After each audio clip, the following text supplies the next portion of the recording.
আচ্ছা দেখো তোমাদের 12 এর যে সলিউশন চ্যাপ্টার পড়াচ্ছিলাম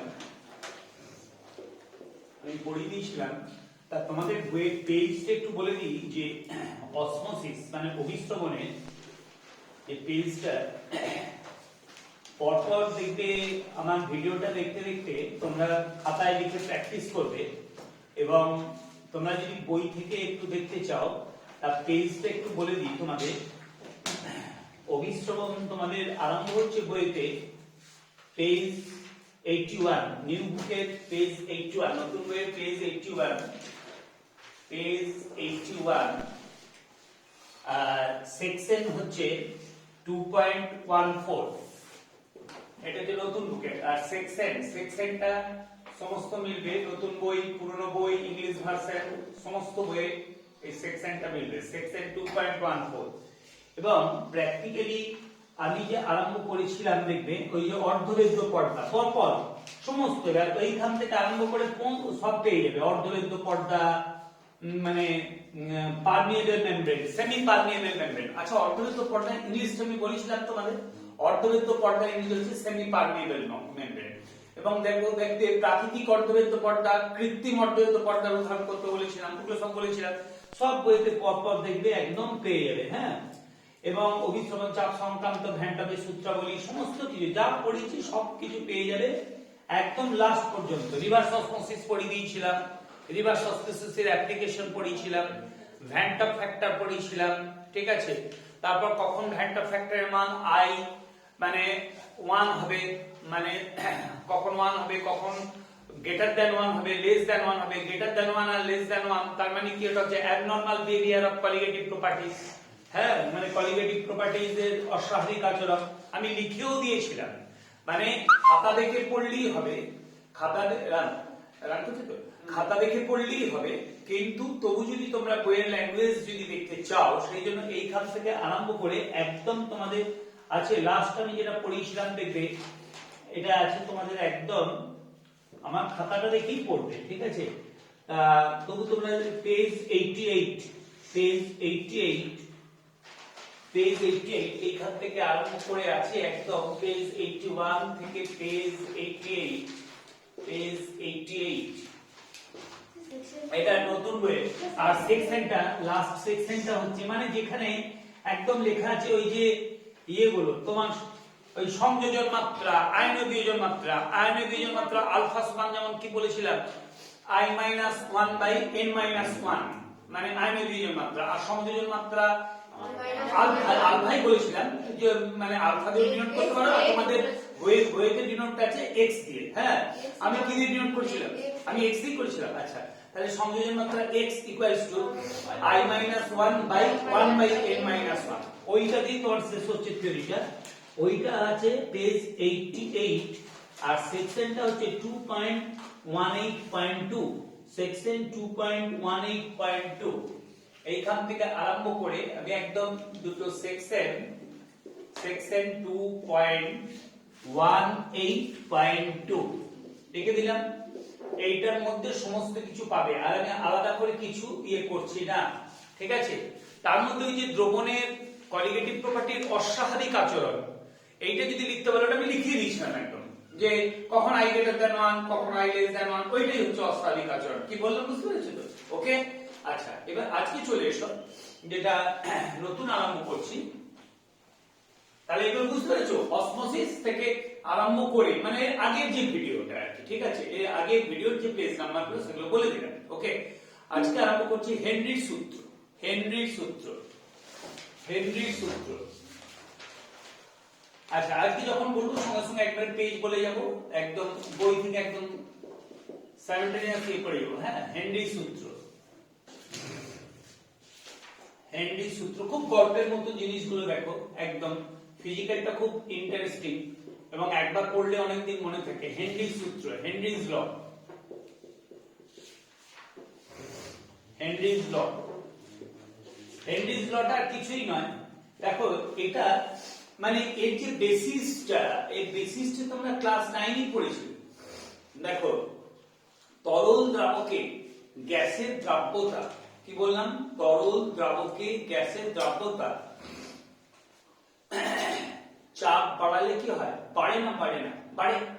কারণ দেখো, আর চাপ কমালে কমে, কারণ জলে কার্বন ডাইঅক্সাইড দ্রবীভূত হয় এবং চাপ দিয়ে জলে অতিরিক্ত পরিমাণ কার্বন ডাইঅক্সাইড গ্যাস দ্রবীভূত করে যে দ্রবণ তৈরি করা হয় সেটা কি বলে, সোডা ওয়াটার। পড়েছিলে না পড়নি? পড়েছিলে। চাপ বাড়ালে তরলে গ্যাসের দ্রাব্যতা বাড়ে, চাপ বাড়িয়ে জলে অধিক পরিমাণ কার্বন ডাইঅক্সাইড গ্যাস দ্রবীভূত করে যে দ্রবণ প্রস্তুত করা হয়, ঠিক আছে, তাই হলো সোডা ওয়াটার। ঠিক আছে। আর জলটা যদি রঙিন আর মিষ্টি জল হয়, মানে চাপ বাড়িয়ে রঙিন ও মিষ্টি জলে অধিক পরিমাণে কার্বন ডাইঅক্সাইড গ্যাস দ্রবীভূত করে যে দ্রবণ তৈরি করা হয় তাকে বলে লেমনেড। ঠিক আছে। এইবার একটা কোশ্চেন ছিল, দেখবেন যে সোডা ওয়াটারের বোতলে ছিপি খুললে বুদবুদ বেরোয় কেন?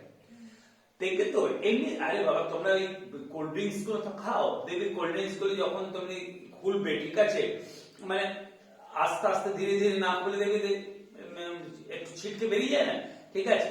তা ওই সোডা ওয়াটারের বোতলে ছিপি করলো মানে বুদবুদ বেরোয় কেন? আর কিছুই নয়, ওটা তো চাপ বাড়িয়ে জলে অধিক পরিমাণ কার্বন ডাইঅক্সাইড গ্যাস দ্রবীভূত করে তৈরি করা হয়েছে। এবার ছিপিটা যখন খুলছো তখন কি হচ্ছে, চাপ হ্রাস হচ্ছে। তার মানে চাপ হ্রাস হলে কি হচ্ছে, জলের CO2 গ্যাসের দ্রাব্যতা কমছে। তার মানে আগে চাপ বাড়িয়ে যে জলে অধিক পরিমাণে কার্বন ডাইঅক্সাইড গ্যাস দ্রবীভূত করা ছিল, এখন চাপ হ্রাসের জন্য জলে কি হচ্ছে, কার্বন ডাইঅক্সাইড গ্যাসের দ্রাব্যতাটা কি হয়ে যাচ্ছে, কমে যাচ্ছে। ঠিক আছে। তাহলে অতিরিক্ত দ্রবীভূত কার্বন ডাইঅক্সাইড গ্যাস, ঠিক আছে, এখন চাপ বাড়িয়ে করা হয়েছিল, জলে অতিরিক্ত পরিমাণ কার্বন ডাইঅক্সাইড গ্যাস দ্রবীভূত করা হয়েছিল। এখন ছিপিটা খুললে চাপ হ্রাসের জন্য সেই অতিরিক্ত দ্রবীভূত কার্বন ডাইঅক্সাইড গ্যাস, মানে চাপ হ্রাসের জন্য কি হচ্ছে, জলের CO2 গ্যাসের দ্রাব্যতা কমে যাবে। তাই আগে অতিরিক্ত দ্রবীভূত কার্বন ডাইঅক্সাইড গ্যাসটা কি হবে, চাপ হ্রাসের জন্য যেহেতু জলে কার্বন ডাইঅক্সাইড গ্যাসের দ্রাব্যতা কমে গেছে, সেই আগে অতিরিক্ত দ্রবীভূত কার্বন ডাইঅক্সাইড গ্যাসটা কি হবে, দ্রবণ থেকে বেরিয়ে আসবে। ঠিক আছে। কার্বন ডাইঅক্সাইড গ্যাসটা যখন দ্রবণ থেকে বেরিয়ে আসছে, তার মানে কি বুদবুদ আকারে বেরিয়ে আসছে, ওই জন্য সোডা ওয়াটারের ছিপি খুলে বুদবুদ পড়ে। ঠিক আছে, বুঝতে পেরেছো? এরপর এই হেনরি সূত্রের বেসিসটা হচ্ছে ওইটা। হেনরি সূত্রের বেসিসটা হচ্ছে যে তরলে গ্যাসের দ্রাব্যতা, কি বললাম, তরলে কোন তরল দ্রাবকে গ্যাসের দ্রাব্যতা, ঠিক আছে, কোন তরল দ্রাবকে গ্যাসের দ্রাব্যতা যে ওই প্রযুক্ত চাপের সমানুপাতিক। কোন তরল দ্রাবকে গ্যাসের দ্রাব্যতা প্রযুক্ত চাপের সমানুপাতিক, মানে তরলটা তার ওই যে সাম্যাবস্থায় আছে, ঠিক আছে। এইবার প্রযুক্ত চাপ যদি বাড়ানো হয়, ঠিক আছে, সাম্যাবস্থায় আছে মানে কি, উপরিতলে বাষ্পের সঙ্গে সাম্যাবস্থায় আছে, তরলটার উপরিতলে বাষ্পের সঙ্গে কি আছে, সাম্যাবস্থায় আছে। ওকে। এইবার কোন একটা গ্যাসকে আমি দ্রবীভূত করছি, সেই তরল, ঠিক আছে। এবার তরলে গ্যাসের দ্রাব্যতাটা কি না, প্রযুক্ত চাপের সমানুপাতিক। ঠিক আছে। এবার চাপটা যদি বাড়ানো হয় তাহলে কি হবে, তরলে গ্যাসের দ্রাব্যতা বাড়বে, আর চাপ কমালে তরলে গ্যাসের দ্রাব্যতাটা হচ্ছে কি হচ্ছে, কমবে। কি বললাম, কথাটা বুঝতে পেরেছো তো? তার মানে এইটা দেখো, এই স্টেটমেন্টটা একবার দেখে নাও, স্টেটমেন্টটা তোমরা, নাহলে আবার পরে বই থেকে অসুবিধা হবে। হেনরি স্টেটমেন্ট, চট চট চলে এসো, যে page 61, page 61, page 61, page 61, section 2.5.1, section 2.5.1 কি আছে দেখো, স্টেটমেন্টটা পেয়েছো? আচ্ছা, কোশ্চেনটা খাতায় লিখে ফেলো। হেনরি সূত্র বিবৃত ব্যাখ্যা, এই যে আমি এখানে লিখে দিচ্ছি বিবৃতি। আমি একদম বইতে এই একটা কথা বলি বাবা, এই যে বোর্ড ওয়ার্কটা যেটা করছি না, টোটালটা লিখবি কিন্তু বিবৃতি ও ব্যাখ্যা। বইতে যেমন দাগ দিয়ে যাচ্ছি, সঙ্গে সঙ্গে কিন্তু এই বোর্ড ওয়ার্কটা টোটালটা লিখে, ঠিক আছে। বিবৃত ব্যাখ্যা, বিবৃতি তো বই থেকে করবি। দেখ বিবৃতিটা কি আছে, দেখ দিবি, স্থির উষ্ণতায়, কুইক করবি কাজটা, স্থির উষ্ণতায় কোন তরল দ্রাবকে, স্থির উষ্ণতায় কোন তরল দ্রাবকে কোন গ্যাসের দ্রাব্যতা, এই যে দ্রবণের সঙ্গে সাম্যাবস্থায় থাকা উক্ত গ্যাসের চাপের সমানুপাতিক। দ্রবণের সঙ্গে সাম্যাবস্থায় থাকা ওই গ্যাস, মানে কোন তরল দ্রাবকে গ্যাসের দ্রাব্যতা দ্রবণের সঙ্গে সাম্যাবস্থায় থাকা ওই গ্যাসের চাপের সমানুপাতিক। তার মানে কি, চাপটা বাড়ালে দ্রাব্যতা বাড়বে, চাপ কমালে দ্রাব্যতা কমবে। ঠিক আছে, ওটা হয়ে গেল, ব্যাখ্যাটা হয়ে গেল, মানে বিবৃতিটা হয়ে গেল, স্টেটমেন্টটা।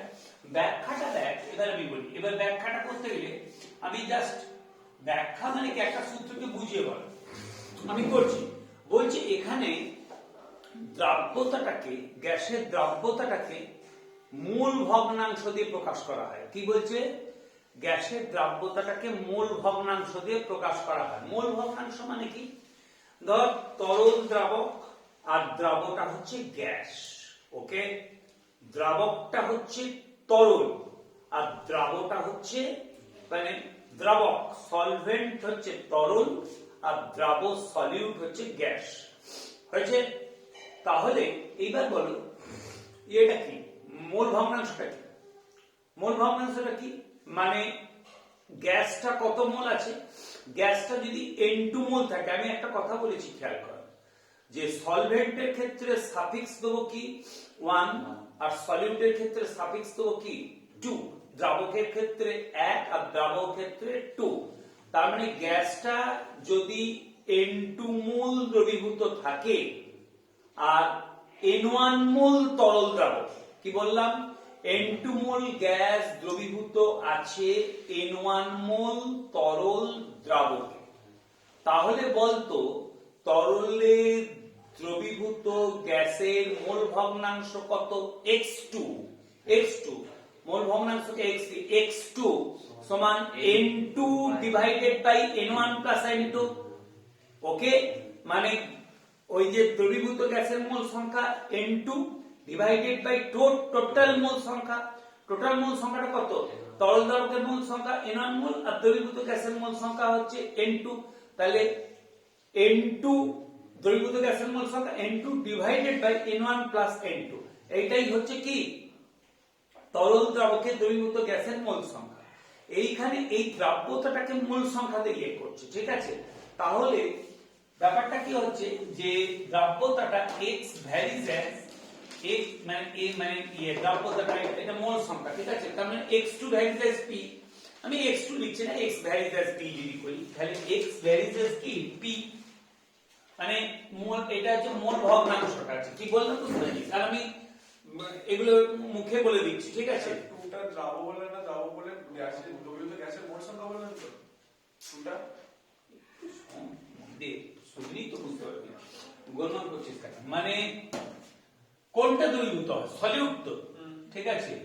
N1 মোল দ্রাবকে, N1 মোল তরল দ্রাবকে, দেখো হ্যাঁ, N1 মোল তরল দ্রাবকে অবশ্যই একটা কথা বলি, হেনরির সূত্র কিন্তু নির্দিষ্ট উষ্ণতায় আছে, নির্দিষ্ট উষ্ণতায়, খেয়াল করবি, নির্দিষ্ট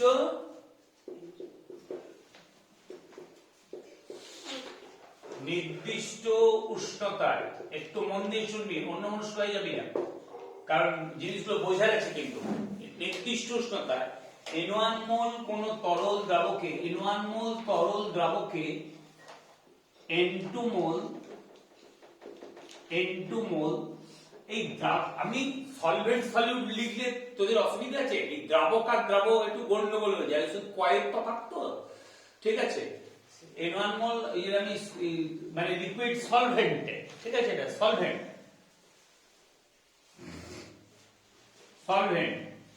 N2 মোল কি বল? গ্যাসীয়,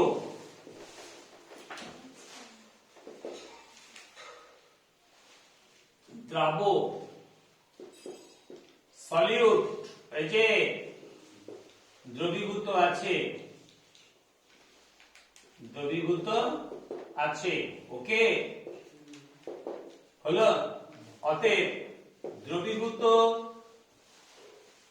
গ্যাসের মোল ভগ্নাংশ বল, এবার কি কি হবে দ্রবীভূত গ্যাসের মোল ভগ্নাংশ কি হবে দ্রবীভূত গ্যাসের মোল ভগ্নাংশ ইনটু বাই N1 + N1 ওইটাই তো বললাম দ্রবীভূত তাহলে তো প্রবলেমটা কোথায় অ্যারাইজ করলো মনে হলো যে আপনি প্রথমে এক বললেন পরে উল্টো বললেন হ্যাঁ প্রথমে আমার মনে হলো যে আপনি প্রথমে N2 টাকে বলেছিলেন যাবো প্রথমবারে যখন বললেন আমি সব সময় বলে দিয়েছি প্রথমবার কি পরের বার আমি জানি না বরাবর বলে দিয়েছি এই চ্যাপ্টারটা যখন পড়াবো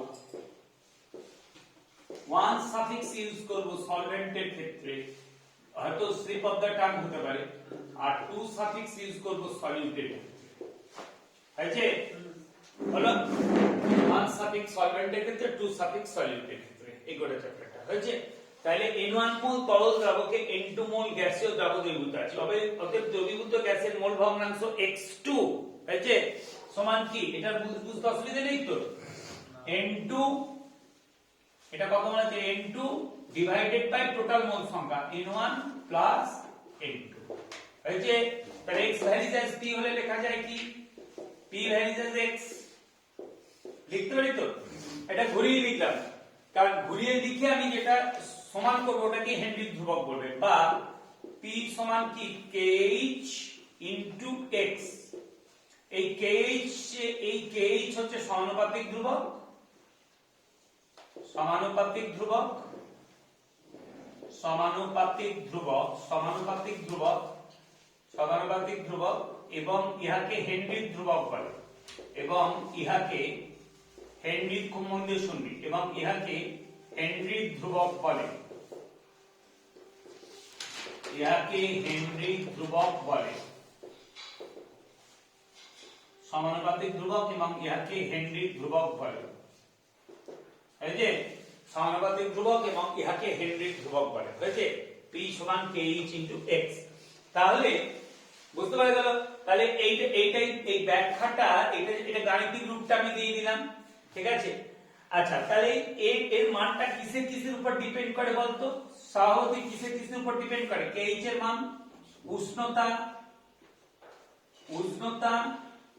উষ্ণতা কারণ নির্দিষ্ট উষ্ণতা এত আর তরল দ্রাবক আর দ্রবীভূত গ্যাসের প্রকৃতির উপর তরল দ্রাবক এবং দ্রবীভূত গ্যাসের প্রকৃতির উপর এবং দ্রবীভূত গ্যাসের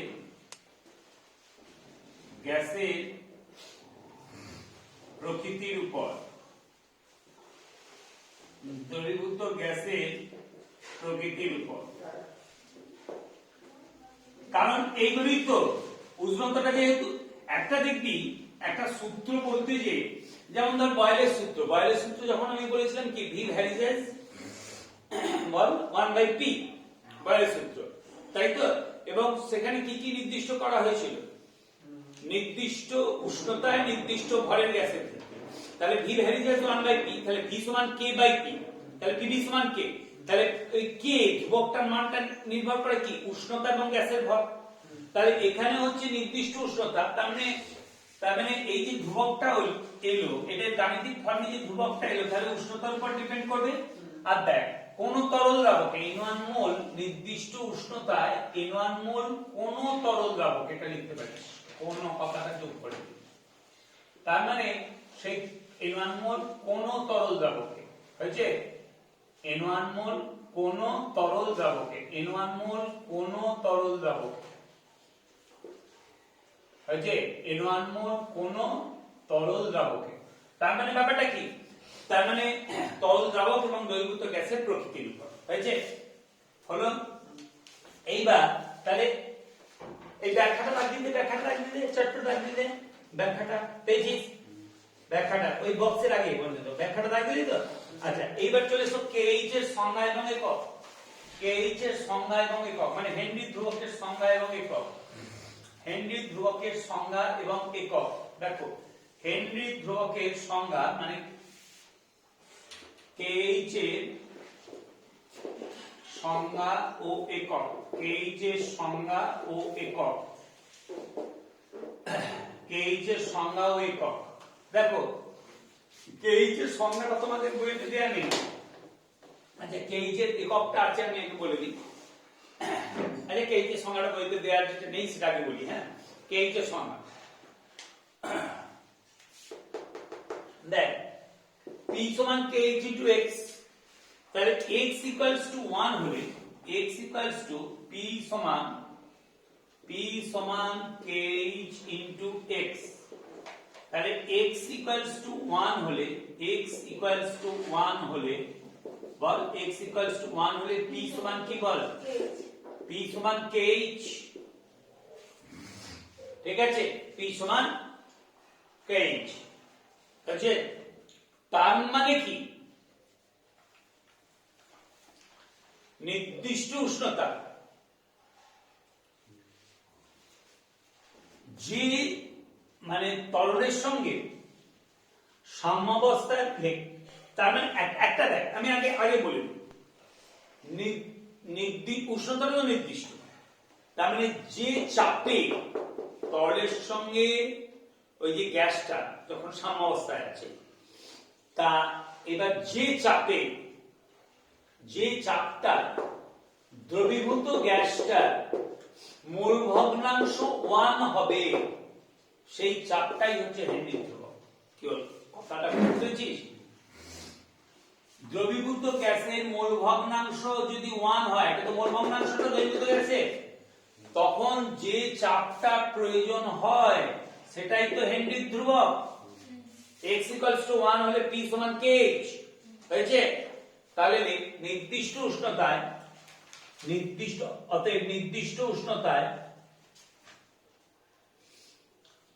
যে কোন তরল দ্রাবক কোন তরল দ্রাবক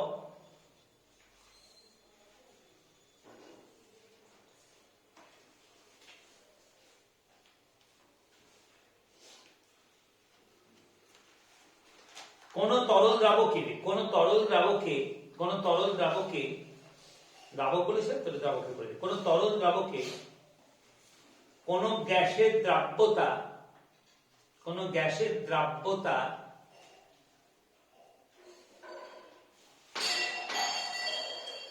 গ্যাসের দ্রাব্যতা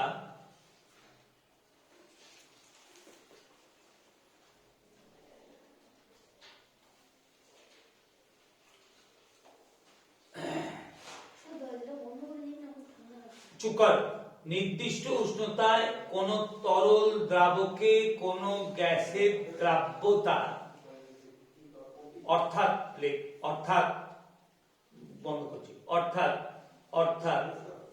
অর্থাৎ দেখেছিস কোন গ্যাসের দ্রাব্যতা অর্থাৎ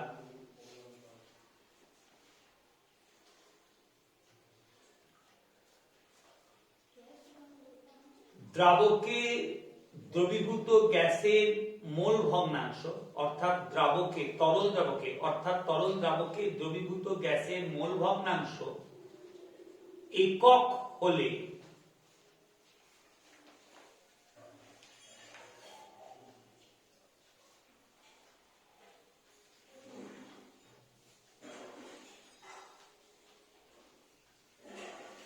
অর্থাৎ তরল দ্রাবকে দ্রবীভূত গ্যাসের মোল ভগ্নাংশ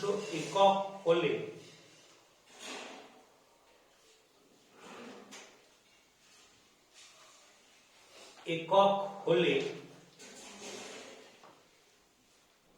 কমাদি দ্রবণের সঙ্গে সাম্যাবস্থায় থাকা উক্ত গ্যাসের চাপকেই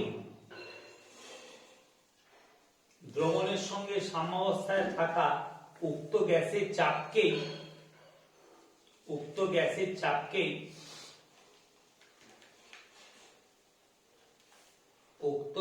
চাপকেই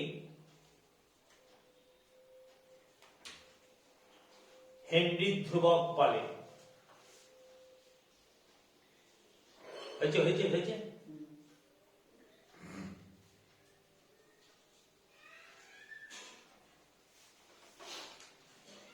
আচ্ছা, তাহলে কি বলেছি বলতো?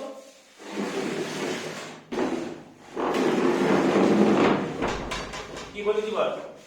নির্দিষ্ট উষ্ণতায় কোন তরল দ্রাবকে কোন গ্যাসের দ্রাব্যতা অর্থাৎ আচ্ছা, কোন গ্যাসের দ্রাব্যতা একক হলে আগে লিখি, মানে কোন গ্যাসের দ্রাব্যতা দিয়ে তো অর্থাৎ বলেছি, কোন গ্যাসের দ্রাব্যতা একক হলে, কথাটা যোগ করি, একক হলের পর কমা দিয়ে, ঠিক আছে, কোন গ্যাসের দ্রাব্যতা দিন অর্থাৎ বলেছিলাম, তাই তো? তাহলে আমি বল, এবার তুই বল কোনো গ্যাসের দ্রাব্যতা একক প্রথম থেকে। আমি বলছি দেখ, আমি যেটা বলেছি দেখ, এটাই বলেছি, নির্দিষ্ট উষ্ণতায় কোন তরল দ্রাবকে কোন গ্যাসের দ্রাব্যতা একক হলে, ঠিক আছে, অর্থাৎ তরল দ্রাবকে দ্রবীভূত গ্যাসের মোল ভগ্নাংশ একক হলে, ঠিক আছে, তারপর কি বলেছি, দ্রবণের সঙ্গে সাম্যাবস্থায় থাকা, তাহলে একক হলে, একক হলের পর কমা বলেছি, একক হলে কমা দিয়ে দ্রবণের সঙ্গে সাম্যাবস্থায় থাকা উক্ত গ্যাসের চাপকে, তাই তো, দ্রবীভূত গ্যাসের মোল ভগ্নাংশ যখন একক হবে তখন দ্রবণের সঙ্গে সাম্যাবস্থায় থাকা উক্ত গ্যাসের চাপকে হেনরির ধ্রুবক বলে। বোঝা গেল? ব্যাস, এবার ওটা সংজ্ঞাটা এটা বইতে নেই কিন্তু সেই জন্য লেখালাম। এবার কিভাবে এলাম বুঝতে পারছিস? এইটার পর তাহলে এবার সংজ্ঞা ডেফিনেশন, মানে এইটা তো লিখতে হবে কিন্তু কিভাবে এলো সেটা আমি দেখালাম। হলো সংজ্ঞাটা লিখে নিলে এরপরই এবার একক, এককটা কি হবে? আর কিছু না, এককটা হচ্ছে খুব সোজা, kh সমান কি বল, kh সমান বলো বলো, kh সমান p by x। এবার দেখ, তার মানে চাপের একক, x তো মোল ভগ্নাংশের কোনো একক নেই, তারপরে kh এর এককটা কি? চাপের একক। তার মানে এটা যে অ্যাটমসফিয়ার এর এককবিহীন,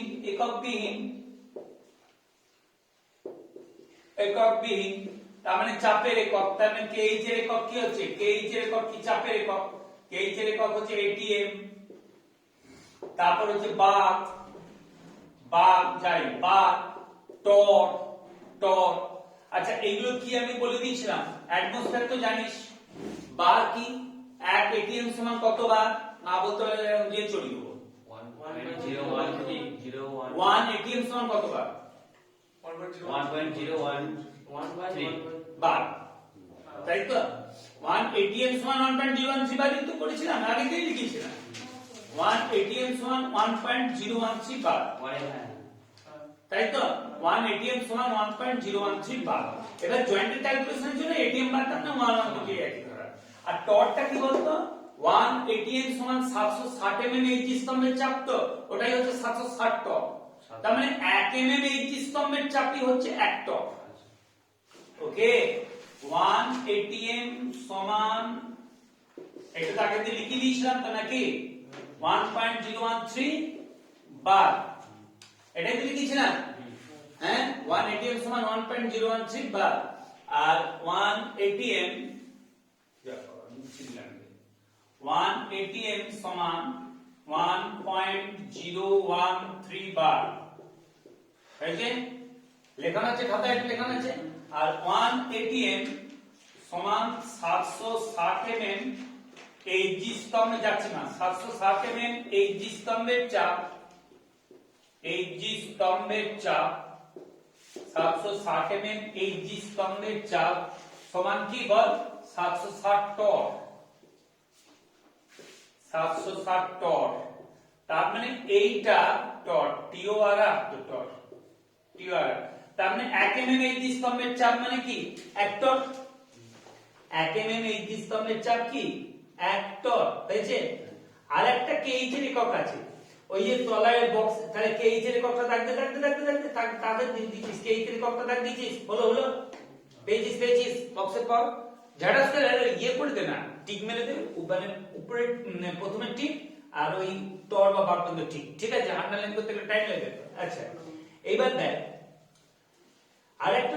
আরেকভাবে বলা যায়, বলছে স্থির উষ্ণতায় কোন তরল দ্রাবকের দ্রবীভূত কোন গ্যাসের মোলার গাঢ়ত্ব সম দ্রবণের সঙ্গে, এইবার তরল দ্রাবকের দ্রবীভূত গ্যাসের দ্রাব্যতাটা কে আমি কি দিয়ে প্রকাশ করছিলাম?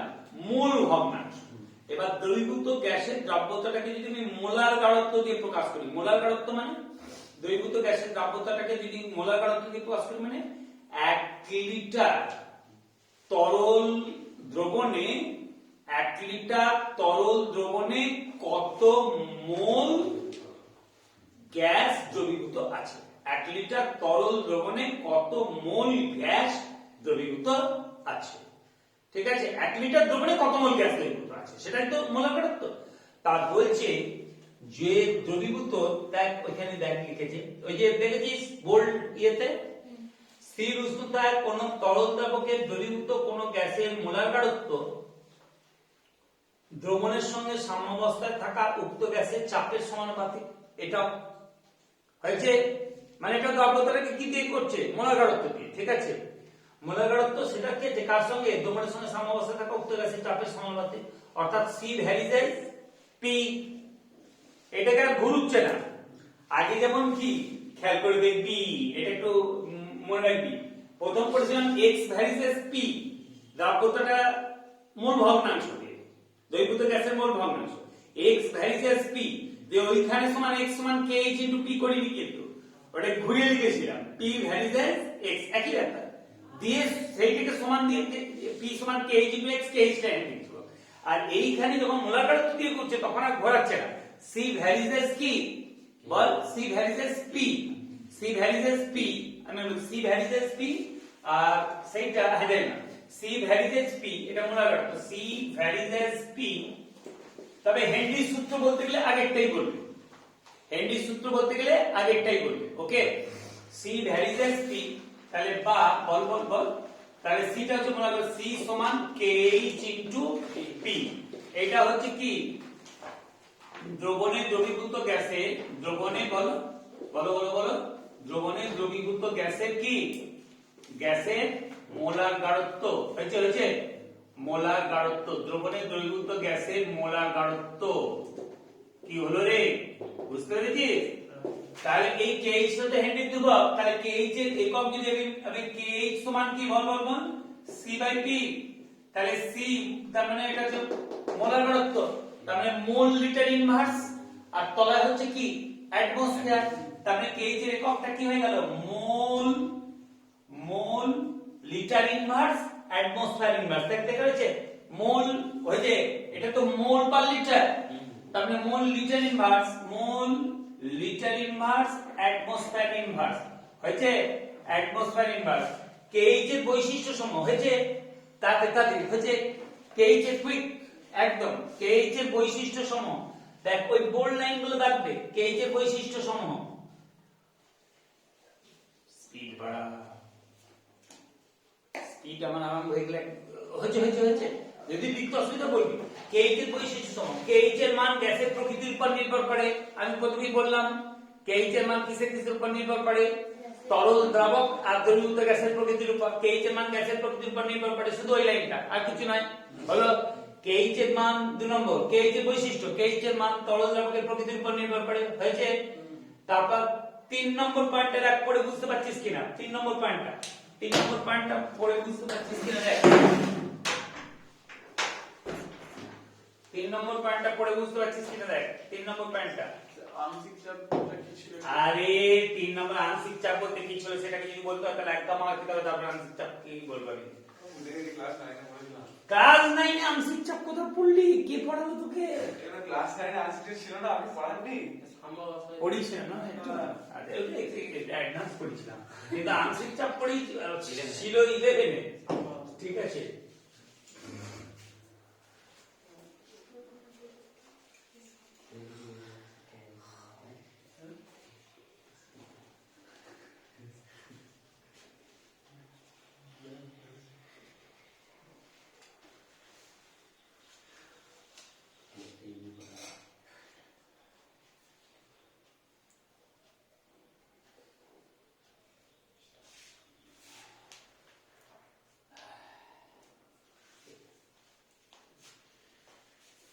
দেখ আংশিক চাপ মানে আর কিছুই নয়, কি বলেছিলাম বলতো, একটা জাস্ট মানে বুঝিয়েছি, ধর এই ঘরটার মধ্যে বদ্ধ পাত্র সব বন্ধ কাজ করতে, ঠিক আছে, 4টে গ্যাস আছে, জাস্ট আমি বোঝানোর জন্য বলছি, আরো বেশি গ্যাস থাকতে পারে, মানে উপাদান গ্যাস, ঠিক আছে। তাহলে ধর 4টে গ্যাস আছে, N1 মোল, 1 নম্বর গ্যাস আছে N1, ভালো করে শুনবি, লেখার কিছু দরকার নেই, বইটা একদম বুঝে দেখে আছে, ঠিক আছে, এটা একটু বুঝে নেন। এক নম্বর গ্যাস আছে N1 মোল, 2 নম্বর গ্যাস N2 মোল, 3 নম্বর গ্যাস N3 মোল, 4 নম্বর গ্যাস N4 মোল। উষ্ণতাটা কি নির্দিষ্ট, ঠিক আছে। এইবার গ্যাসগুলো সব পরস্পর গ্যাসগুলো কারোর সঙ্গে কারো বিক্রিয়া করে না, কেউ কারোর সঙ্গে বিক্রিয়া করে না, তাহলে গ্যাসগুলো পরস্পরের সঙ্গে মিশে থেকে গ্যাস এই পাত্রের দেয়ালের উপর যে চাপ সৃষ্টি করবে সেটা কি গ্যাস মিশ্রণের মোট চাপ। 4টি গ্যাস আছে, 1 নম্বর N1 মোল, 2 নম্বর N2 মোল, 3 নম্বর N3 মোল, 4 নম্বর N4 মোল হয়েছে। এইবার ধর 1 নম্বর গ্যাসের অংশ চাপ বলতে কি 2, 3, 4 গ্যাসকে আমি আউট করে দিলাম, 2, 3, 4 গ্যাসকে আমি আউট করে দিলাম, শুধু 1 নম্বর গ্যাসটাকে রাখলাম। কত রাখলাম? N1 মোল। মিশ্রণে ছিল N1 মোল, এখানে N1 মোল রাখলাম। গ্যাসের ধর্ম যে পাত্রে রাখবো সেই পাত্রেরই আকার ধারণ করবে, তাহলে N1 মোল গ্যাসটাকে 2, 3, 4 আউট করে দিয়েছি, তাহলে N1 মোল গ্যাস যদি এই পাত্রটা রাখি তাহলে N1 মোল গ্যাসটা কি এই গোটা ঘরটা জুড়ে থাকবে। সেই অবস্থায় ওই গ্যাসটা পাত্রের দেয়ালে যে চাপ সৃষ্টি করছে সেটাই হচ্ছে 1 নম্বর গ্যাসের অংশ চাপ, ঠিক আছে। কি বললাম বুঝতে পেরেছিস তো?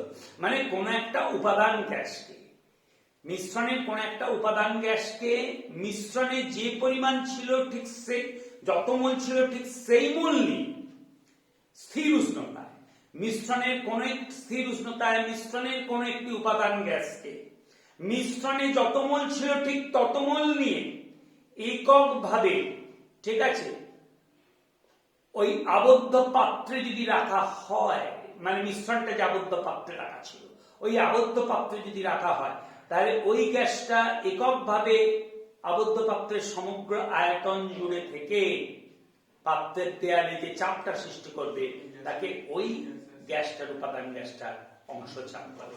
ওকে, ক্লিয়ার? বুঝতে পারলে? এইবার দেখ কি বলছে, বলছে যদি দুটো গ্যাসের আংশিক চাপ একই হয় তবে স্থির উষ্ণতায় একটি নির্দিষ্ট, এটা কিন্তু এমসিকিউ কোশ্চেন, স্থির উষ্ণতায় একটি নির্দিষ্ট তরল দ্রাবকে যে গ্যাসের KH এর মান বেশি তার দ্রাব্যতার মান কম হয়। এটা কিছু নয় রে বাবা। দেখ তোরা কি পড়লি? P সমান KH into X পড়েছিস তো? ওইটাই ধর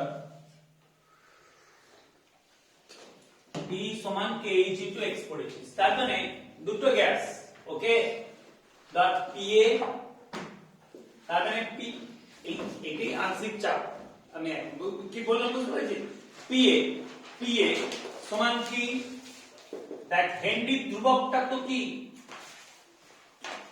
তরল দ্রাবক আর গ্যাসের প্রকৃতির উপর নির্ভর করে, তাহলে গ্যাসটা যদি আলাদা হয়ে যায় তাহলে হেনরির ধ্রুবকটা আলাদা হয়ে যাবে। ওকে, P1 আমি P1 করি, P1 ইকুয়ালস টু কি P1 2 তো ইয়ে বানাবে KH ইনটু বল X এ, তাই তো রে? হয়েছে তো? হলো। আচ্ছা, তারপর হচ্ছে PB, এটা B গ্যাস, হ্যাঁ, ওই তরল দ্রাবকে দ্রবীভূত আছে, ঠিক আছে। তাহলে হেনরির সূত্র অনুযায়ী KHB, আচ্ছা কেন হেনরির ধ্রুবকগুলো আলাদা লিখছি বলতো? কারণ হেনরির ধ্রুবকটা কিসের উপর নির্ভর করে? উষ্ণতা তো নির্দিষ্ট, কিন্তু এই যে তরল দ্রাবক আর গ্যাসের দ্রবীভূত গ্যাসের প্রকৃতি, গ্যাসগুলো তো আলাদা হয়ে যাচ্ছে। হলো তো? যদি আংশিক চাপ যদি সমান হয়, মানে এই চাপটা যদি সমান হয়, PA সমান যদি PB হয়, তাই বলেছে। যদি দুটো গ্যাসের আংশিক চাপ একই হয় তবে স্থির উষ্ণতায় একটি নির্দিষ্ট তরল দ্রাবকে যে গ্যাসের KH এর মান বেশি তাহলে PA সমান PB। ভালো করে দেখ, তাহলে KH গ্রেটার দেন KHB হলে, ওকে, যে গ্যাসের KH এর মান বেশি, এবার এই দুটো তো সমান, তার মানে KH গ্রেটার দেন KHB হলে কি হবে? X এ, বুদ্ধি করে বল, এটা তো অঙ্ক, আরে X লেস দেন XB, আরে এটা গুণফল, তাহলে PA সমান PB যদি হয় তাহলে KH গ্রেটার দেন KHB হলে X লেস দেন XB, তাই তো আছে। হয়েছে? যে গ্যাসের KH এর মান বেশি তার দ্রাব্যতার মান কম, তাই তো X লেস দেন XB মানে কি? তার দ্রাব্যতার মান কম। হয়েছে? বুঝতে পারা গেল? এটা কিন্তু এমসিকিউ, ভালো একটা। তারপর হচ্ছে চলে উষ্ণতা বৃদ্ধিতে KH এর মান বৃদ্ধি পায়, শুধু এটুকু, উষ্ণতা বৃদ্ধিতে KH এর মান বৃদ্ধি পায়, উষ্ণতা বাড়ায়। হেনরির সূত্রের প্রযোজ্যতা যেমন দেয় রাউল্টের সূত্রের প্রযোজ্যতা, এরকম বল রাউল্টের সূত্রের প্রযোজ্যতা কি বলেছিলাম, রাউল্টের সূত্র বা ভ্যান টাপের অভিসরণ চাপ সম্পর্কিত প্রযোজ্যতা কি বলেছিলাম, সব মাথা যদি নামিয়ে দিই এই তো এই পরীক্ষাটা নিয়ে, তাহলে তো আমাকে মনে হচ্ছে সব কটা ছেলে কি ছাঁটাই করে দিতে হবে, একটা ছেলেও পাবো না মনে হচ্ছে তো আমি দিলে, হ্যাঁ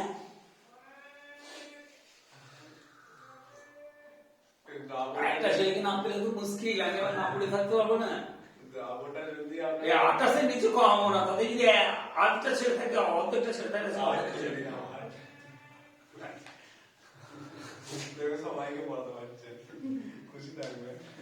হ্যাঁ 8 করে দিন, 8 করে দিন। 8 করে দিন, সবাইকে পড়াতে পারবে, আপনি খুশি থাকবে। আচ্ছা না এই শোন ওটা স্যার বল কি বলছিলাম, হেনরি সূত্রে প্রযোজ্য।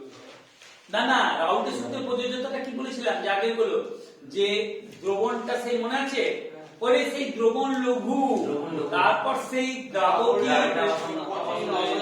দ্রাবকী কঠিন তড়িৎ অবিশ্লেষ্য, আর একটা হচ্ছে অনুদ্বায়ীটা বলবি, কঠিনটা নট ম্যাটার, আচ্ছা কঠিন তো উদ্বায়ী হতে পারে, অনুদ্বায়ীর পর কঠিন কথাটা ইউজ করবে, অনুদ্বায়ী কঠিন।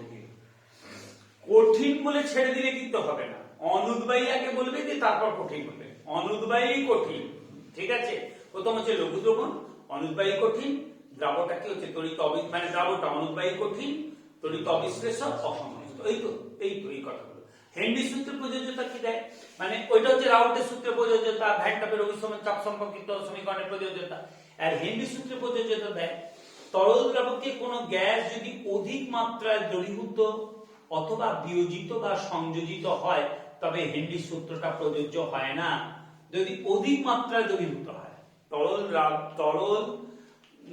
দ্রাবকে কোনো গ্যাস যদি অধিক মাত্রায় দ্রবীভূত হয় অথবা বিয়োজিত বা সংযোজিত হয় তবে হেনরি সূত্র প্রযোজ্য হবে না।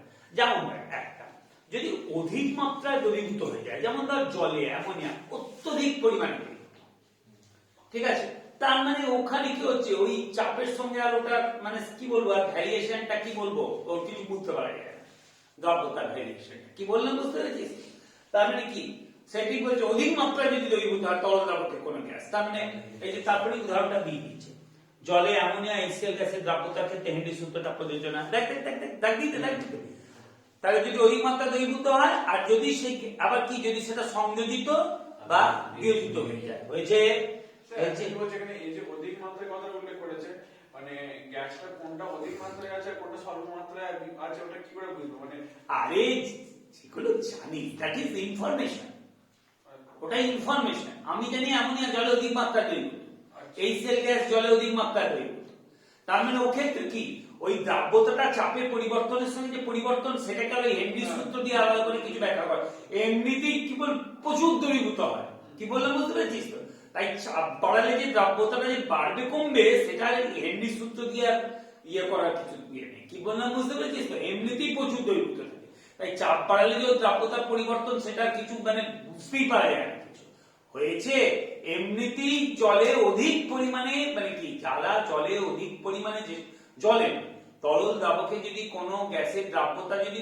অত্যধিক বেশি হয় মানে সেখানে ওই চাপের পরিবর্তনের সঙ্গে দ্রাব্যতার পরিবর্তনটা কি নেগলিজেবল, কি বললাম দ্যাট ইজ তার মানে কি হেনরি সূত্র, বুঝতে পারছিস, তরল দ্রাবকে কোনো গ্যাসের দ্রাব্যতা যদি অত্যন্ত বেশি হয় তার মানে তখন চাপের পরিবর্তনের সঙ্গে দ্রাব্যতার পরিবর্তনটা তো negligible, so Henry laws is not applicable in that case, ঠিক আছে, বুঝতে পেরেছিস, সুতরাং হেনরি সূত্র সেক্ষেত্রে প্রযোজ্য নয়, হলো যেমন জলে অ্যামোনিয়া HCl, আর তুই বলছিস ওটা ইনফরমেটিভ, ঠিক আছে, আমাকে জানতে হবে এই যে আমরা জানি তো জলে অ্যামোনিয়া গ্যাস দিলে অতিরিক্ত মাত্রা দ্রবীভূত হয়, ক্লাস 9 পড়েছিস, HCl গ্যাস কে জলে দ্রবীভূত করে হাইড্রোক্লোরিক অ্যাসিড তৈরি করে, ওকে, তারপরটা কি বলছে দেখ তরল দ্রাবকের সঙ্গে কোন গ্যাস যদি বিক্রিয়া করে যৌগ গঠন করে সেটাও ঠিক, আরে তরল দ্রাবকে গ্যাসটা দিল যদি তরল দ্রাবকের সঙ্গে যদি গ্যাসটা বিক্রিয়া করে যৌগই গঠন করে দিল তাহলে হেনরি সূত্রটা প্রযোজ্য হবে না, এইটা ঠিক আছে, আর আরেকটা কি বলছে 3 নম্বর পয়েন্ট,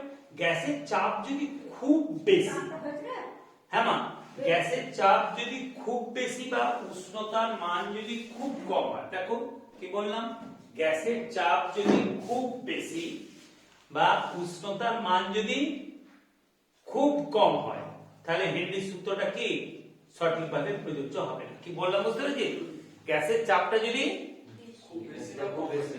খুব বেশি, গ্যাসের চাপটা যদি খুব বেশি আর উষ্ণতার মানটা যদি খুব কম হয়, তাহলে হেনরির সূত্র প্রযোজ্য হবে না। হয়ে গেল হেনরির সূত্র। কয়েকটা ঘটনা ব্যাখ্যা স্যার, গল্পের মধ্যে। আরে ওই বুদবুদ সোডা ওয়াটারের চিপি খুললে, ঠিক আছে, সোডার বোতলে চিপি খুললে বুদবুদ ওটা করে, হেনরি সূত্রই তো।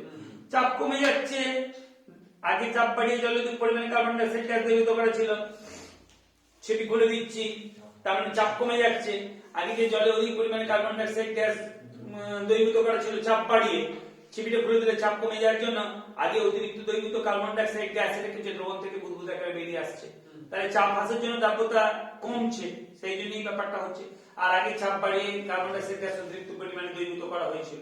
তার মানে কি হেনরির সূত্রে অ্যাপ্লিকেবিলিটি, তো মানে অ্যাপ্লিকেবিলিটি নয়, এটা হচ্ছে হেনরির সূত্রের সাথে এই ঘটনাটা ব্যাখ্যা করে।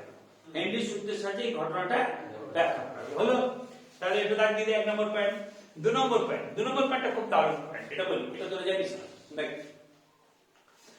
জল ডুবুরিরা যখন সমুদ্রের তলায় নামে, ঠিক আছে, তারা একটা তো শ্বাসযন্ত্র নিয়ে যায়, তো সেখানে তো অক্সিজেনটা পাবে না, কারণ ওখানে তো আর অক্সিজেন কতটা আগে আছে। কি বললাম বুঝতে পেরেছিস? তা এইবার সেই শ্বাসযন্ত্র, সেই পিঠে গাদা মামা তাকে রেখেছিস তো, ঠিক আছে। তা এইবার মহাকাশের ক্ষেত্রে সেই ব্যাপারগুলো হয়, যখন যায় রেখেছিস, ঠিক আছে, স্পেসে। তা হবে মানে চাঁদে যেটা যায়, আমি মহাকাশে তো আরো ইয়ে ব্যাপার হয়ে গেল, আমি চাঁদের কথা বলছি। তা আমি যে কথাটা বলছি যে ওই যে ওর মধ্যে তো কি হচ্ছে, কি কি আছে, বাতাস থাকে।